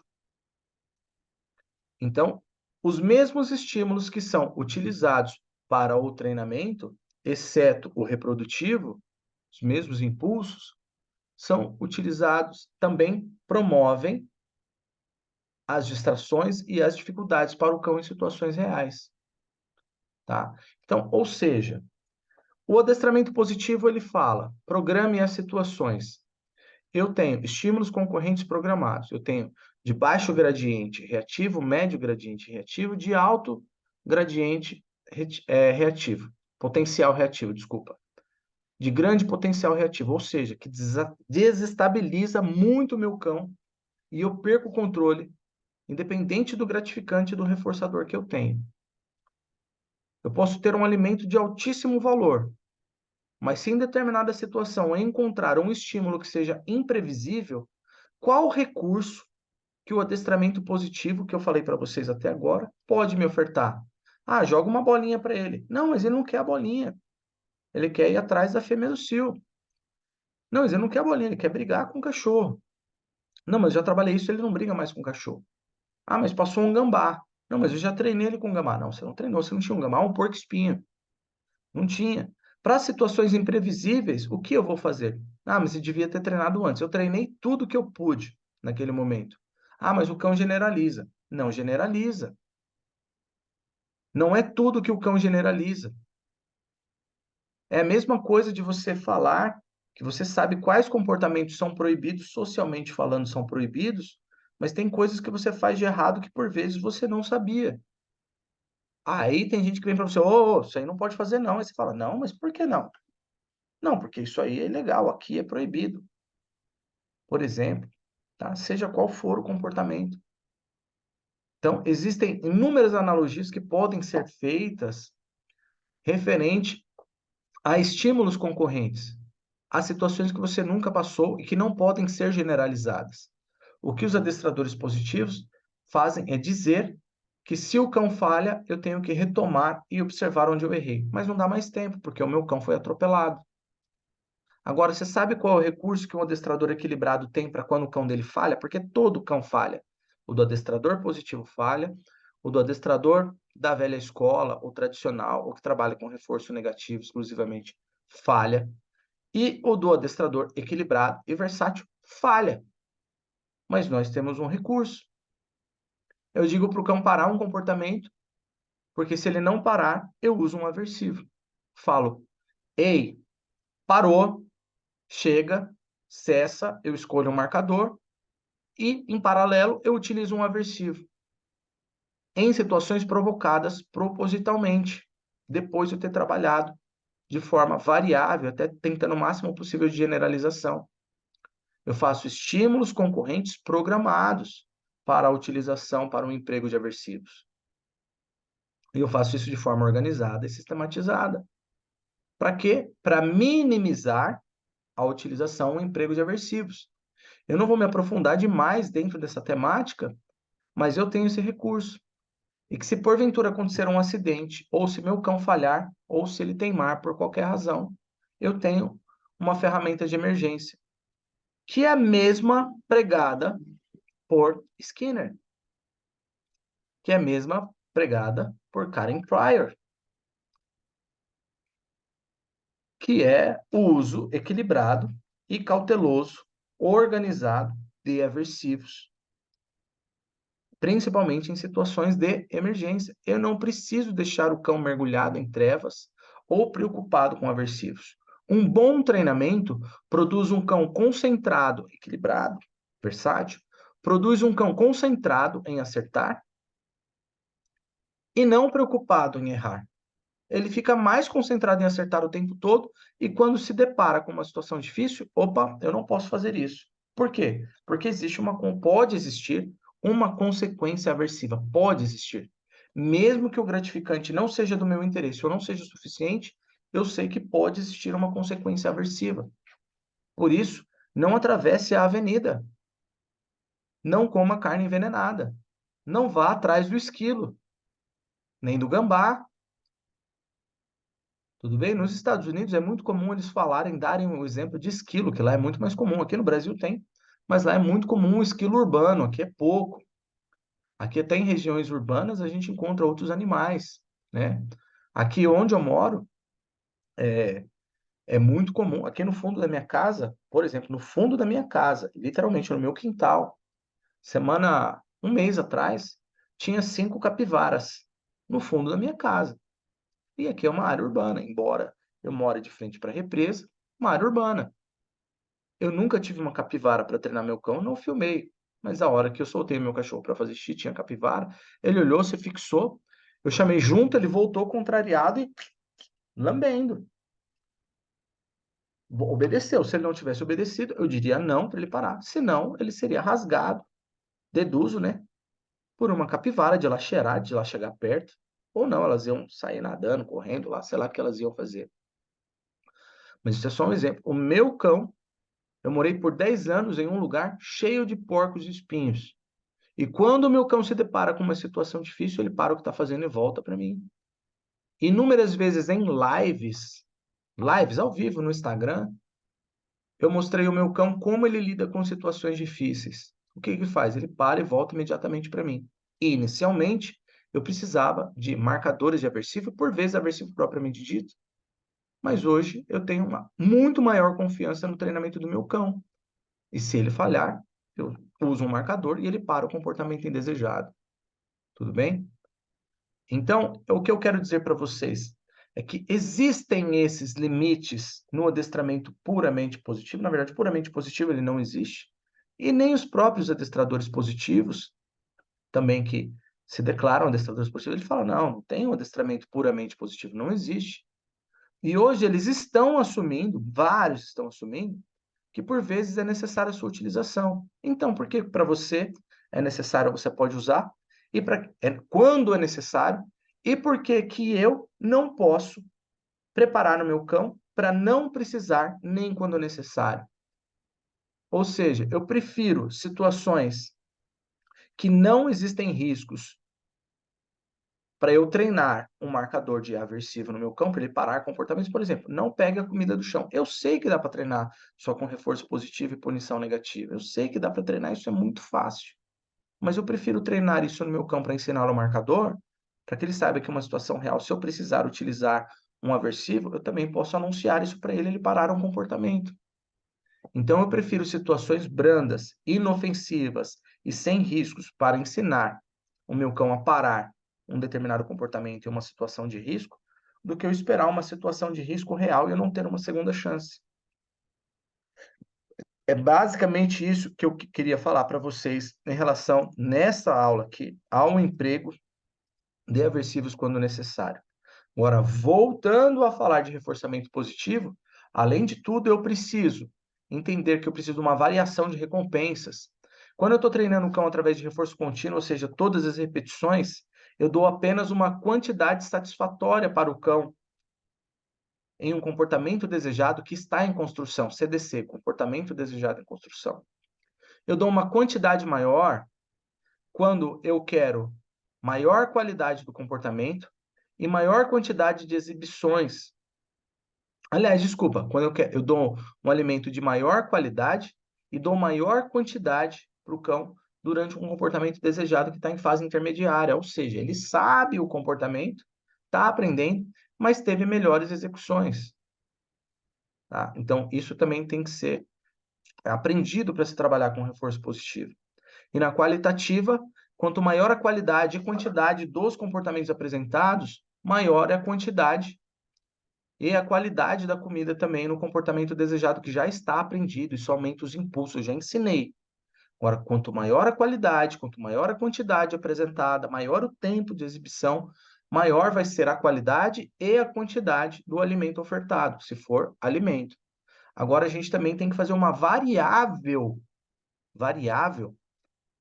de tipos de recompensa, tá?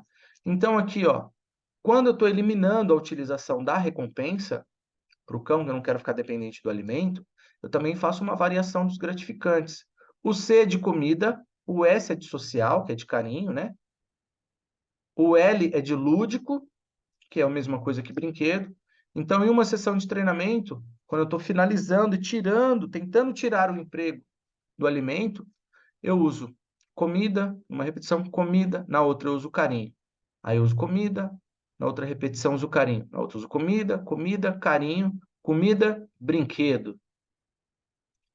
Aí começa uma bateria de exercício de novo. Aí eu uso, demoro mais para pagar, mas quando eu pago comida, comida, carinho, brinquedo. Comida, quando eu gosto de brinquedo.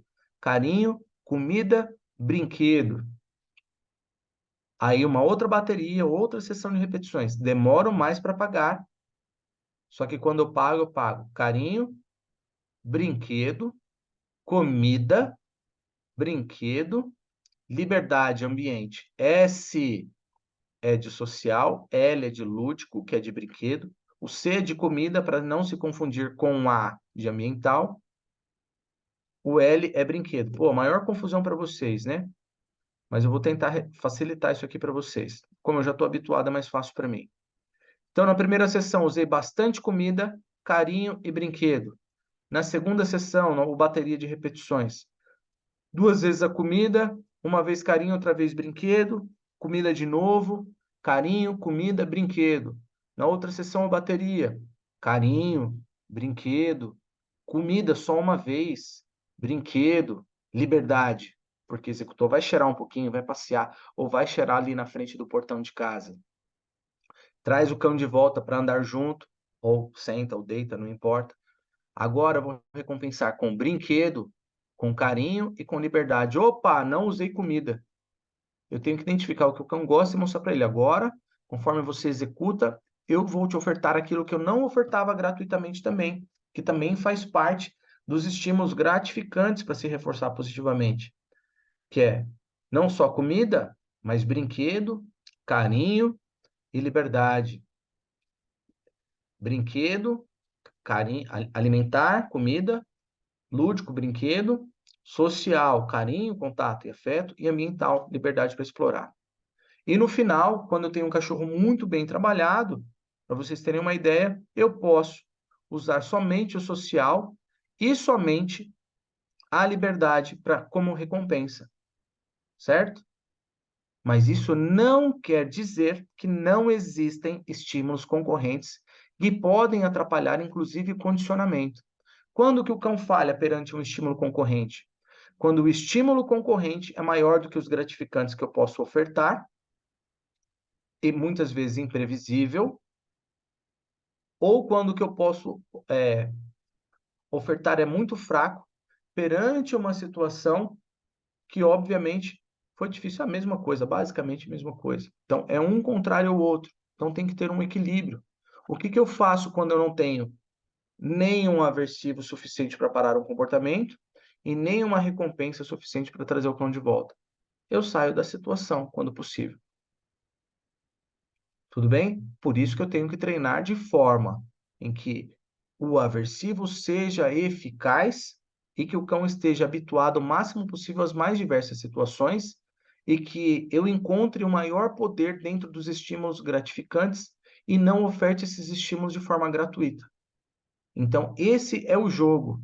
Agora, entendam que o mais difícil ainda é, se eu não tenho habilidade mecânica, se eu não tenho habilidade motora, se eu não tenho o conhecimento necessário, como é que eu vou produzir tudo isso? Agora, quem dirá se a gente tentar fazer tudo isso apenas com reforço positivo, que tem que ter uma habilidade surreal? Então, por isso, nós temos que conhecer de tudo um pouco e fazer esse jogo no adestramento, mas de forma organizada, para conseguir produzir os melhores resultados e passar isso de uma forma mais facilitadora para quem é adestrador, para os donos dos cães que nós treinamos, tá? Já está acabando aí, galera, tá?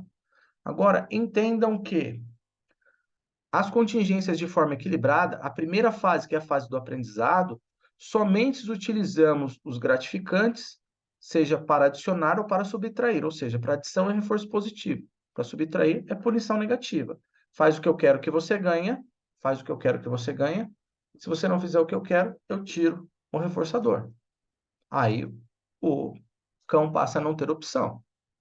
Ah, eu vou fazer o que ele quer, a não ser que haja um estímulo concorrente. Qual que é o problema do adestramento positivo? Por que que ele é incapaz de funcionar sozinho em todas as situações?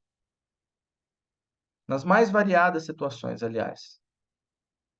Porque nem sempre há interesse pelo reforçador e nem sempre eu tenho estímulos concorrentes. Aliás, eu tenho um reforçador para lidar com determinado estímulo concorrente. Ó, já já eu abro para vocês perguntarem aí, tá bom? Então, eu uso para construção de comportamentos desejados o reforço positivo e para inibição de comportamentos indesejados a punição negativa. Essa é a fase de aprendizado. O cão aprende aqui quais são os comportamentos que eu quero e aprende com a punição negativa quais são os comportamentos que eu não quero, que não são os comportamentos que não vão trazer nada para ele de prazeroso, de gratificante. Ou seja, não é conveniente determinado comportamento. Agora é o que temos que tomar cuidado. Observação. Esse é o treino do positivista, que para mim é um treino de jardim da infância. Não é uma ofensa. Treino de jardim da infância é toda criança que se destaca na escola ou como adulto teve um bom jardim da infância. Então é uma fase importante do treinamento. O adestramento positivo, na minha visão, é a fase mais importante do aprendizado canino. É a fase do aprendizado canino. Só que vem as responsabilidades. Se um humano eu preciso aplicar multas, eu preciso colocar limites e é dotado de moral, quem dirá um cão que não é dotado de moral, não sabe poder de escolha. Um detalhe, o cão ele não é um bom avaliador de risco. Ele não sabe o porquê que ele não pode sair pelo portão. Ele não sabe por que que ele não pode ir atrás do porco-espinho. Ele simplesmente quer ir. Ele não sabe por que que ele não pode chegar perto de uma cobra, de um gato do mato. Gato do mato, pegar um cão, estraçalha um cão, um gato do mato. Eu estou passeando com o meu cão lá, eu falo para o meu cão voltar para mim, eu vi uma situação difícil, ele não volta. Eu uso um marcador de aversivo. Não, volta. Ó, voltou, pum, beleza. Nem aversivo propriamente dito teve, mas eu tive que construir esse marcador antes. Então eu precisei de aversivos. Só que eu não uso esse aversivo constantemente, propriamente dito, constantemente. E o meu cão não está em desamparo aprendido. Então, é uma falácia. Falácia é o seguinte: tudo que você consegue comprovar metodologicamente é passível de reprodução. Se eu pegar o meu método e passar para vocês, qualquer um de vocês vai ler o roteiro, vai aplicar e vai funcionar. Isso aí é metodologia científica.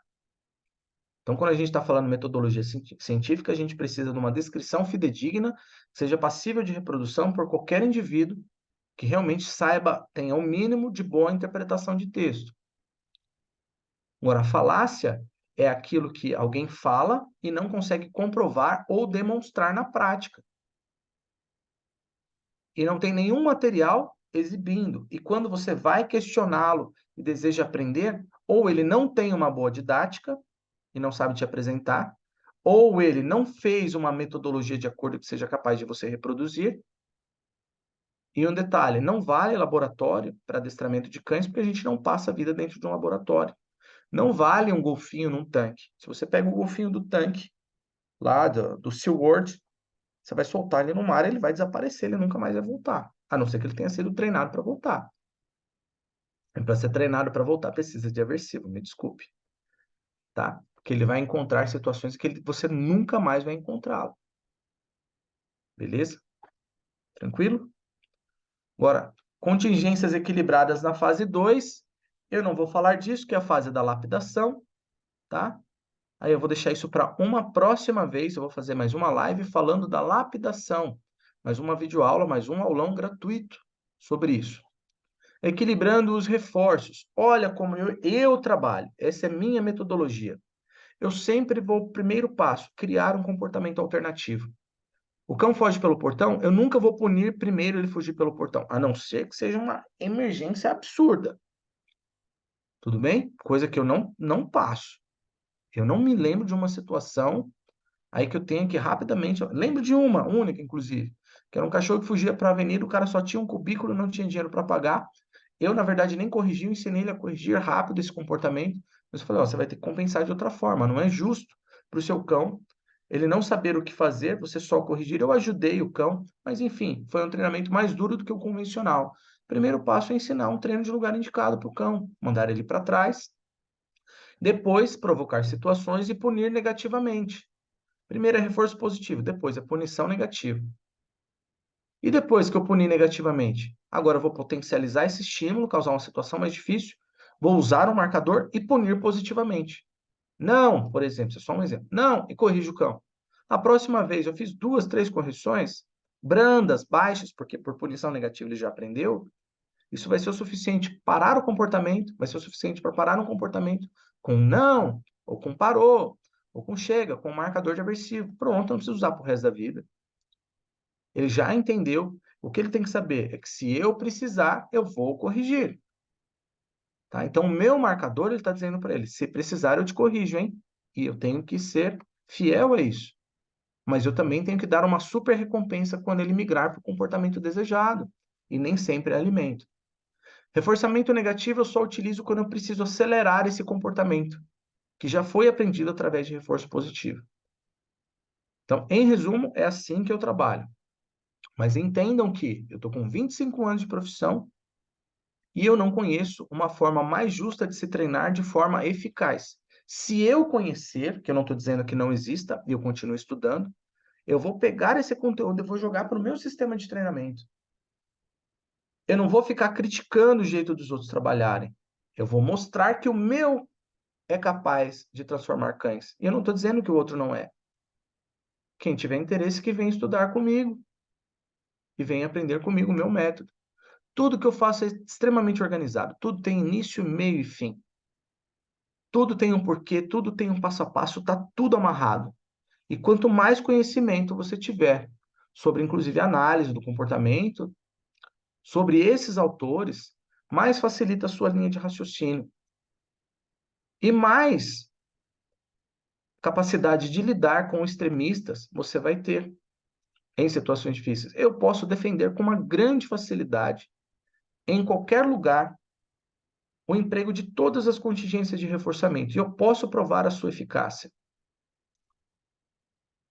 Eu não vou ficar perdendo tempo em provar que o outro está errado. Estou falando provar o que eu faço. Agora, o que você faz é o que eu sempre digo. O que você diz que faz, em 25 anos de profissão, eu ainda não consegui fazer. Não consegui fazer. Mas isso não vai fazer com que eu pare de estudar aquilo que você está dizendo. Mas só dizer não me adianta. Eu vou procurando quem tem boas respostas. Uma das coisas que eu digo para vocês estudarem bem, vão atrás de conhecimento científico? Vão sim. Vão atrás de adestradores de todas as linhas? Vão.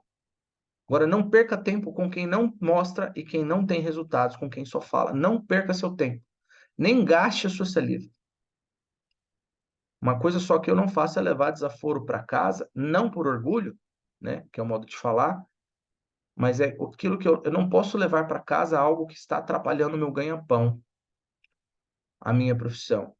Eu preciso defender o meu pão de cada dia.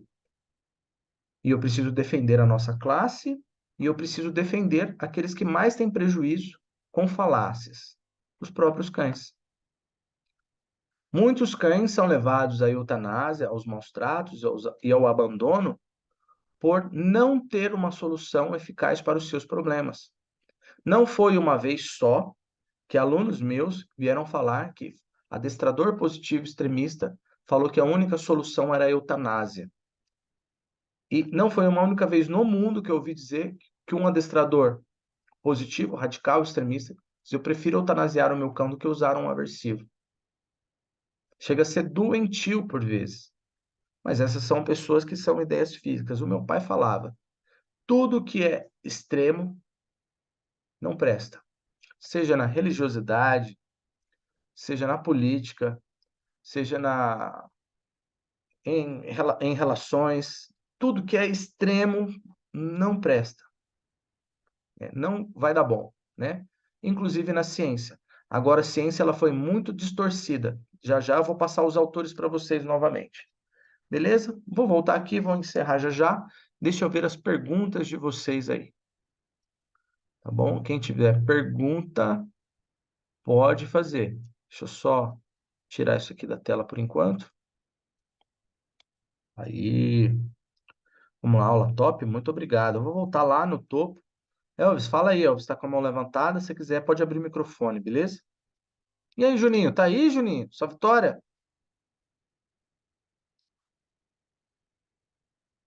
Sem som, está perfeito, ok. Não está passando os slides, sim. Falam para ensinar o não de forma positiva. A parar, né? Deixe isso, né? Mas o momento que você mais precisa, não funciona. Aí já não dá mais tempo, o cão não tem uma segunda chance, certo? É isso que ocorre quando os adestradores positivos extremistas, não estou falando todos, dizem que só devem ensinar de forma positiva. Eu confio muito no meu treino e confio muito no que eles falam até eu chegar na segunda fase do meu treino. Então, eu faço tudo que os adestradores positivos fazem até chegar na segunda fase do meu treino, que é a fase de lapidação. Funciona o que eles fazem? Funciona até certo ponto. E eles, se eles estão contentes com isso, eles podem fazer. Eles podem continuar fazendo. Só que é algo que eu não me contentaria. Eu não acho bom. Eu vejo e eu falo, eu posso testar o seu cão?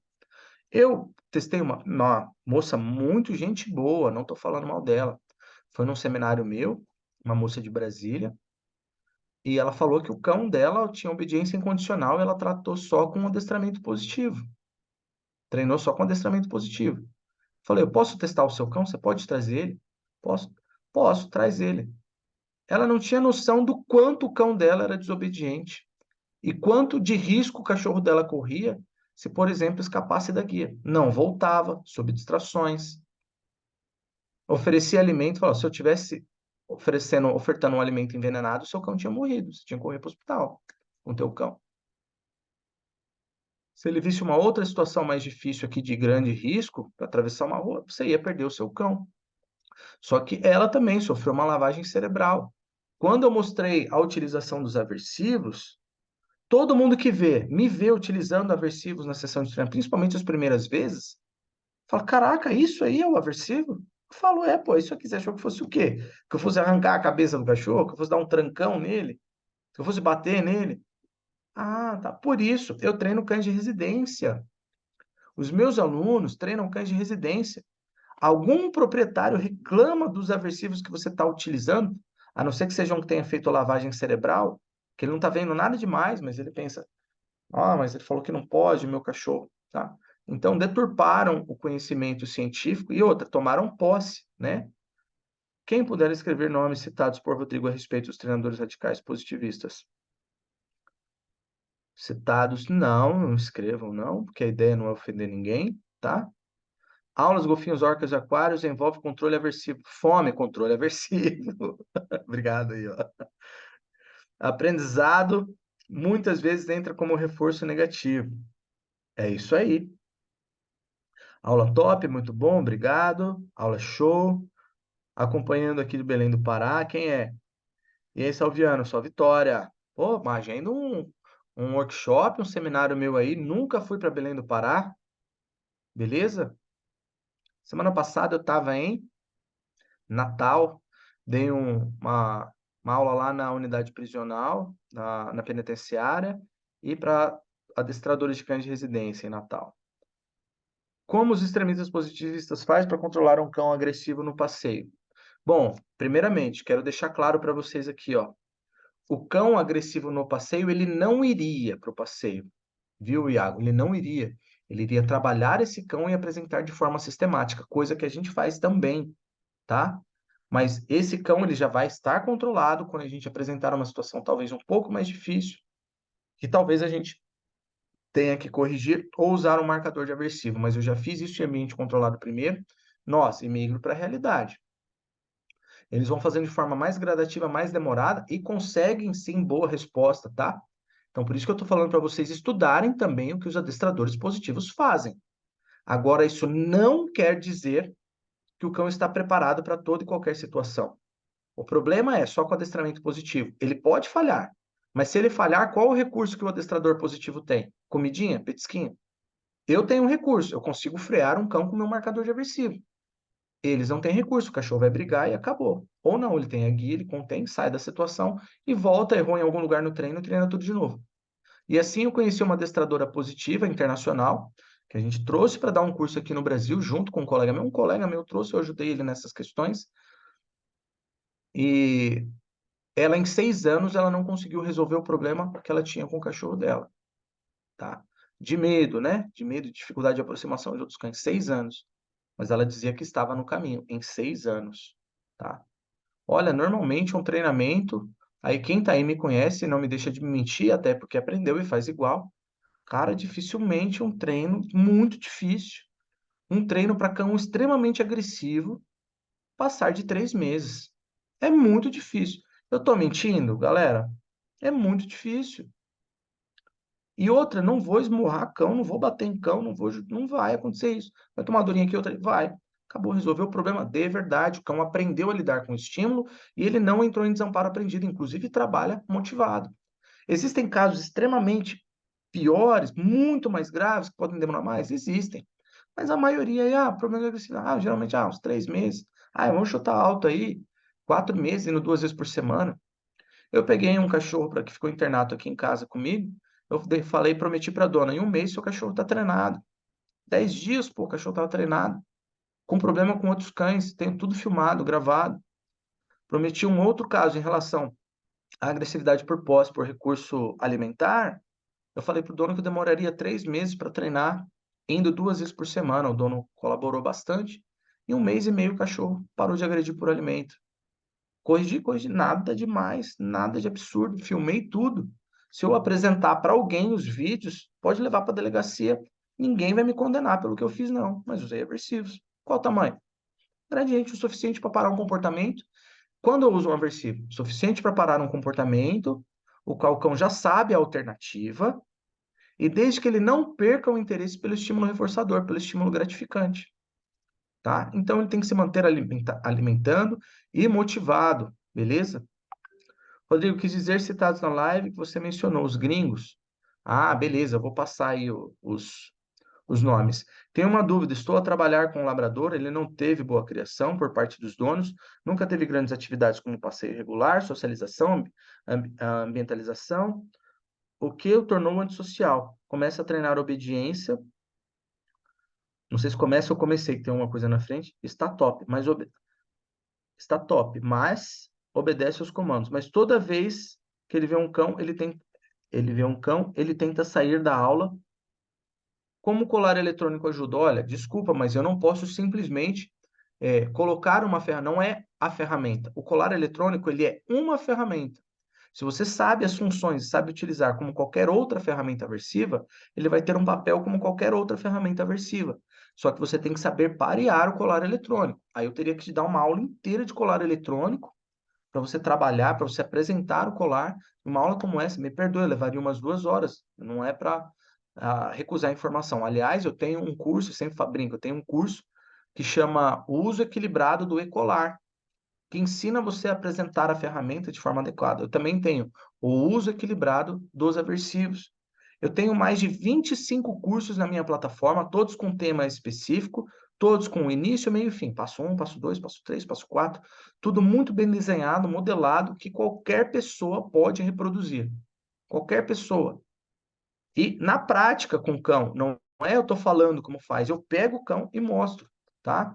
Ó, o meu site é equilibrodosreforços.com.br e tem lá nossos cursos. Você clica lá, nossos cursos. Quer ser mais fácil? Você pode digitar cerk9.com, ó, cerk9.com, que é um link rápido e fácil para você chegar no site. Eu mandei, ó, cerk9.com. Aí você digita lá nossos cursos e vai aparecer para você lá mais de 25 cursos que a gente tem. Inclusive, a gente dá mentoria também. Beleza? Deixa eu ver aqui, mais perguntas aqui. Trabalhar com lavrador. Em breve irei no seu seminário. Eu um dia irei trazer você para Belém. Estou começando agora na área de adestramento. Tenho muito a aprender. Abraço, mestre. Eu que mando outro abraço forte para você, meu amigo. Você tá entrando numa área muito bacana, muito top. Pode perguntar para a galera aí, ó. Todo mundo que está aí ama adestramento. Cara, é muito top. E é uma profissão rentável, sim, para quem sabe trabalhar, tá? Sobre essa ideia que os positivos falam que os cães têm que escolher o que querem fazer, ou seja, o animal tem escolhas, e se ele não faz o que é solicitado, o que eles fazem? Se ele não faz o que é solicitado, o que eles fazem? Aí fica naquela, não fazer nada. Ah, eu não quis fazer, não tem problema. Então, foi atropelado. Comportamentos de real utilidade. Vir até mim quando eu chamo, ir para um lugar indicado, ficar parado, não se mover. Acompanhamento lateral está ligado a vir até mim. Se esses comportamentos salvam a vida de um cão em uma situação difícil, fazem com que eles aprendam a lidar com estímulos variados, estímulos concorrentes variados. Então é super importante que os cães tenham minimamente a tríade de controle, a gente chama de tríade de controle. Um cão que obedece todos esses comportamentos, na minha visão, pode se considerar um cachorro treinado, bem treinado, desde que ele faça esses comportamentos em situações onde realmente ah, por que que não foi aqui? Eu mandei um link e não foi. Cerca9.com. Ou foi o link? Não sei por que não foi. Beleza. Tá? Alguém tem mais perguntas aí? Aí tem o Esmadog. Eu acompanho o seu trabalho, viu, Esmadog? Eu vejo o seu trabalho aí. Você tá de parabéns, que você é de Angola, né? Espero que um dia você possa vir para cá também. Beleza? Ou a gente ir para aí, né? Até Ô, Rodrigo, vocês. Oi. deixa eu te perguntar. Eu estou Quem? trabalhando com adestramento há 3 meses, é o Henrique. Aham. E o seguinte, um cliente entrou em contato comigo para mim estar fazendo um passeio com um cachorro de 7 meses, que é um Rottweiler. Só que ele é É. muito imperativo, ele é muito ansioso. Até mesmo quando eu chego na casa do cliente, ele já demonstra essa ansiedade. Fica pulando, Uhum. tentando pular o portãozinho. E durante 1 a 2 meses no máximo, eu trabalhei com ele dentro de casa. Claro, utilizando os métodos positivos, porque o Uhum. adestramento foi adestramento positivo no momento que eu encontrei na rede social. Né? Ele obedece o comando senta, deita, dá a pata, ele fica até, claro, dá uns 4 passos, esse aí nele está em fase de aprendizado do fica. Dá uns 4 passos para trás, ele já vem, ele não fica tanto tempo assim parado. Uhum. Mas o meu problema maior no passeio em si, porque depois de um tempo que eu fiquei esses 2 meses dentro da casa com o pet, eu saí para fazer os passeios. E ele começou a demonstrar reatividade, mas agressão, porque ele late para outros cães, ele vai Uhum. para cima, e quando eu chamo a atenção dele fazendo ponto de pressão com a guia unificada, ele me morde, Uhum. sabe? Ele vem para cima de mim. Aí, no caso, pelo curso que eu fiz de adestramento, a única maneira de chamar a atenção dele é com petisco. E dá certo até certo ponto. Só que há Uhum. momentos que eu não consigo controlar nessa questão. Tanto é que eu tenho que mudar de rota, às vezes tem que encontrar um gramado bom, que aí isso chama a atenção dele. Mas aí, no caso, eu não sei o que fazer para estar resolvendo essa situação. Ô, Henrique, a verdade é que assim, é o que eu estou te dizendo, né? Aí já tem um método de treino particular que você está utilizando que não tem as minhas bases. Entenda o Sim. seguinte, ó, dentro da nossa escola, o cão, primeiro passo é aprender o comportamento alternativo. Segundo passo é aprender a alternar, e ele tem que chegar ao que a gente chama de alternância voluntária, não tem uso de aversivos. Ele tem que, isso é só um exemplo para você entender. Ele tem que olhar um estímulo à frente e sozinho olhar para a gente de volta. Antes dele, eu não posso usar nenhum aversivo antes dele aprender a utilizar, a abandonar um estímulo concorrente. E esses estímulos concorrentes, eles são programados. Eu ensino propositalmente, por exemplo, coloca um alimento na frente. Ele olha para o alimento. Eu digo para ele, não é para olhar para o alimento, é para olhar para mim. Aí ele olha para mim. Ele olhou para mim, ele ganha. Em Sim. resumo, eu ensino muito isso para ele, para que quando ele vá migrar para uma situação difícil, ele aprenda a olhar o estímulo e olhar para mim para ser recompensado. Então, esse é o primeiro passo. Enquanto ele não tiver alternância voluntária, fazer isso sozinho, sem eu pedir para ele, eu não posso me aproximar mais do estímulo. Então, um parâmetro que nós temos para nos aproximarmos mais do estímulo, como outro cão, é ele fazer alternância voluntária, focado no comportamento, porque quer o alimento. Então, existe esse processo, essa organização no nosso treino. Geralmente, a maioria esmagadora dos treinadores que utilizam-se de métodos da velha escola, eu me incluiria nessa se eu não tivesse aprendido a trabalhar com alternância, porque eu fazia assim também. Quando ele visualizasse um cão e fosse na direção, ele ia tomar a dura. Então ele aprende, quando eu visualizo um cão, eu tenho um problema. E a fonte do problema está aqui. Aí ele vira, morde a fonte do problema, ele não pode agredir aquele outro, agride você, e a gente chama isso de agressividade transferida, por duas possíveis razões, até três. Eu não posso agredir ele, mas eu agrido aqui para aliviar a minha tensão. Eu não posso agredir ele e ele me dá um tranco, então eu agrido ele. E nesse nervosismo, nessa frenesi, nessa situação, ele acaba reagindo de forma, por vezes, impensada, né? Na maioria das vezes, ele não pensa nesse, vou morder ele para ele. Não, ele simplesmente é um comportamento reflexo, né? Então, o que acontece? Ele está mirando na solução, no outro problema, e toma uma espetada do lado de cá, ele vai morder, tá? E eu vou te dizer, cara, eu tô com 25 anos de profissão. Não foi uma vez só que isso aconteceu comigo, não, tá? Mas hoje não acontece mais, tá? E os meus alunos não passaram por isso. Eles já viram, já ouviram falar, mas eles não passam por isso, porque eles sabem treinar alternância. O cachorro sabe que lá é ruim e aqui é bom, Entendi. certo? Aí o aqui é bom passa a não ser o bom imediato. Olha para mim, a gente anda junto, você se livra do problema e eu te pago. Depois eu te pago com liberdade, depois eu te pago com carinho, depois eu te pago com brincadeira. Mas existe uma sistemática. Então, tudo isso eu não posso te ensinar em tempo recorde. Sim. Beleza? Deixa eu Agora, te te perguntar, aconselho, a respeito, aconselho a fazer os nossos cursos, tá bom? então, Pode o falar. curso a respeito desse problema é o cão focado? Não, ele O que que também é? trabalha isso. O curso para isso é. E o nome do curso é Cães que Agridem no Passeio, é isso? Agressividade no passeio? Cães que Vou dar uma agridem no olhada passeio? aqui. Tem um curso aí, Cães que Agridem no Passeio.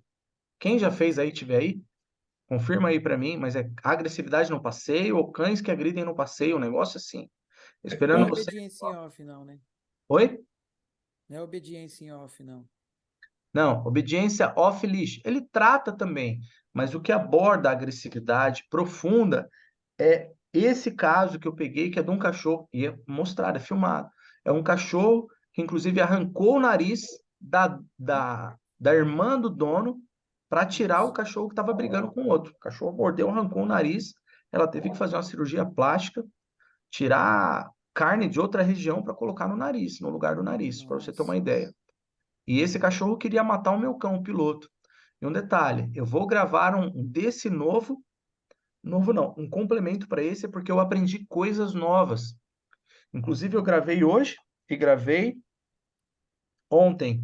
Eu gravei um trecho eu gravei com a Winata, que é a minha aluna de formação, e outro trecho eu gravei com o Daniel, que é novato, que o cachorro dele, problemático com o cachorro, um pitbull. E ele, a terceira sessão de treinamento na rua ele fez essa semana. O cachorro não tá nem aí para nenhum outro cão, latindo no ouvido dele, tá nem um pouco preocupado, olha, mas não tá nem aí. O que que é bom num treinamento contra a agressividade? É o cão saber que existe um estímulo, o cachorro latindo para ele, e ele não reagir. Ponto, tá ótimo. É praticamente não ligar para o estímulo. Não precisa estar focado. Ele tem que saber que existe o estímulo. Beleza, tudo bem, beleza, continua andando. É assim que é bom. Não, Tô, beleza. Achei a agressividade o no boy, pode passeio. falar? Fala, Borba. A aula ali é agressividade no passeio. Ah, agressividade no passeio. Obrigado, Borba. O Borba também é aluno nosso aí, ó. Obrigado, Borba. Falou.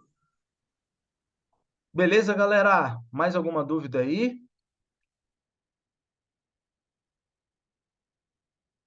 Então, vou me despedir de vocês. Foi um prazer estar com vocês. Essa aula aqui vai ficar gravada.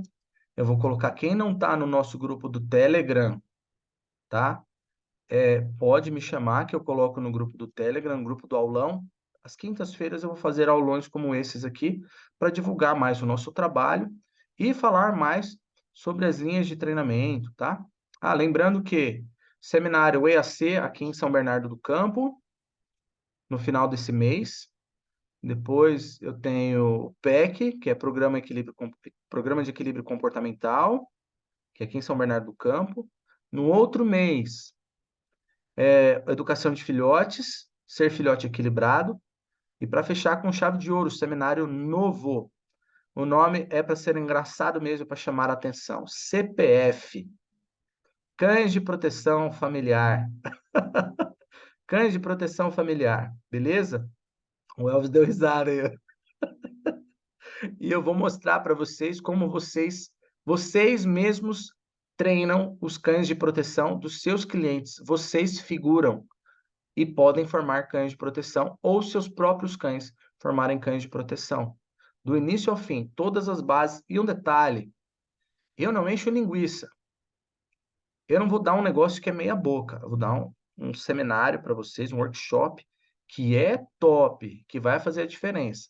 Eu já fiz muito seminário de proteção na minha vida inteira.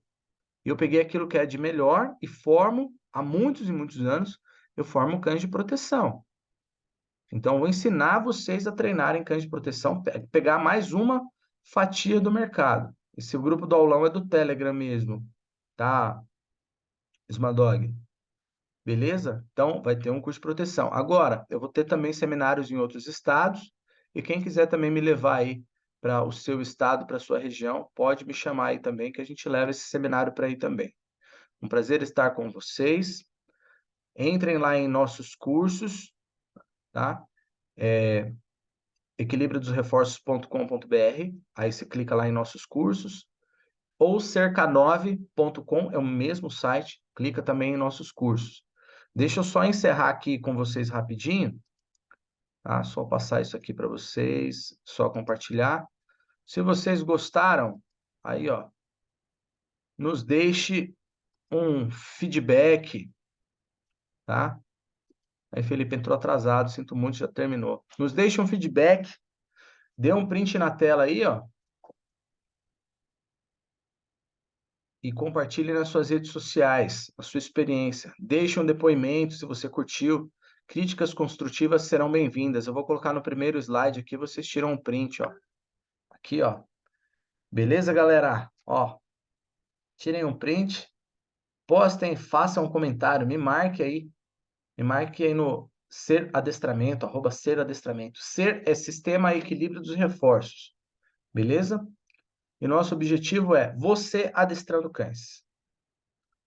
Sua Vitória, boa noite, bom descanso a todos. Ah, faltou passar os autores aqui, ó. Peraí, deixa eu ver os autores. Skinner. Rapidinho, rapidinho. Aqui, ó. Skinner, B.F. Skinner, Karen Pryor, Martin Seligman, Susan Friedman, entre outros. Se vocês permanecerem dentro do nosso grupo do Telegram, eu vou dar materiais para vocês estudarem. Tragam mais gente para esse nosso grupo, beleza?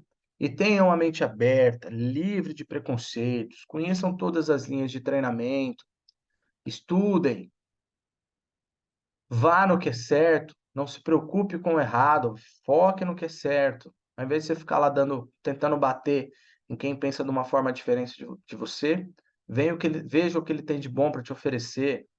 Não fique com picuinhas, isso aí é coisa de infanto-juvenil. Isso impede o seu crescimento, isso impede o seu desenvolvimento. Não gaste tempo criticando os outros. Invista o seu tempo em aprender aquilo que os outros têm de bom. Esse cara não vai mudar de ideia, não vai. Ele só vai mudar de ideia se ele ver que você foi humilde para dar um exemplo, sem ficar lá entrando em picuinha, ó, cara, não vou entrar em atrito com você não. Uma coisa que eu digo sempre, um bom cão não precisa de advogado, beleza? E sejam humildes, abertos. Eu treino Mondio Ring, o esporte que eu treino. Eu sou humilde para dizer que eu ainda não sou bom o suficiente no Mondio Ring. Tento ser humilde, né? Que o cara que é humilde não fala, eu sou humilde, né? Para quê? Para dizer, olha, eu tenho muito mais a aprender, e é verdade. E é assim que eu faço para aprender. Se eu sou o cara que sei tudo, por que que vão me ensinar? Tá? Eu não tenho por que ensinar quem já sabe tudo. Então sempre entendam, sempre a gente tem mais o que aprender. Beleza? Um beijo no coração. e um afago top no seu cão. Fala que foi o professor Rodrigo que mandou. Dá uma coçada legal assim na face dele, perto do pescoço, e fala: foi o professor Rodrigo que mandou esse afago aí para você. Beleza? Um grande abraço. Valeu, nos recomendem. Só vitória. Fui. Stop recording.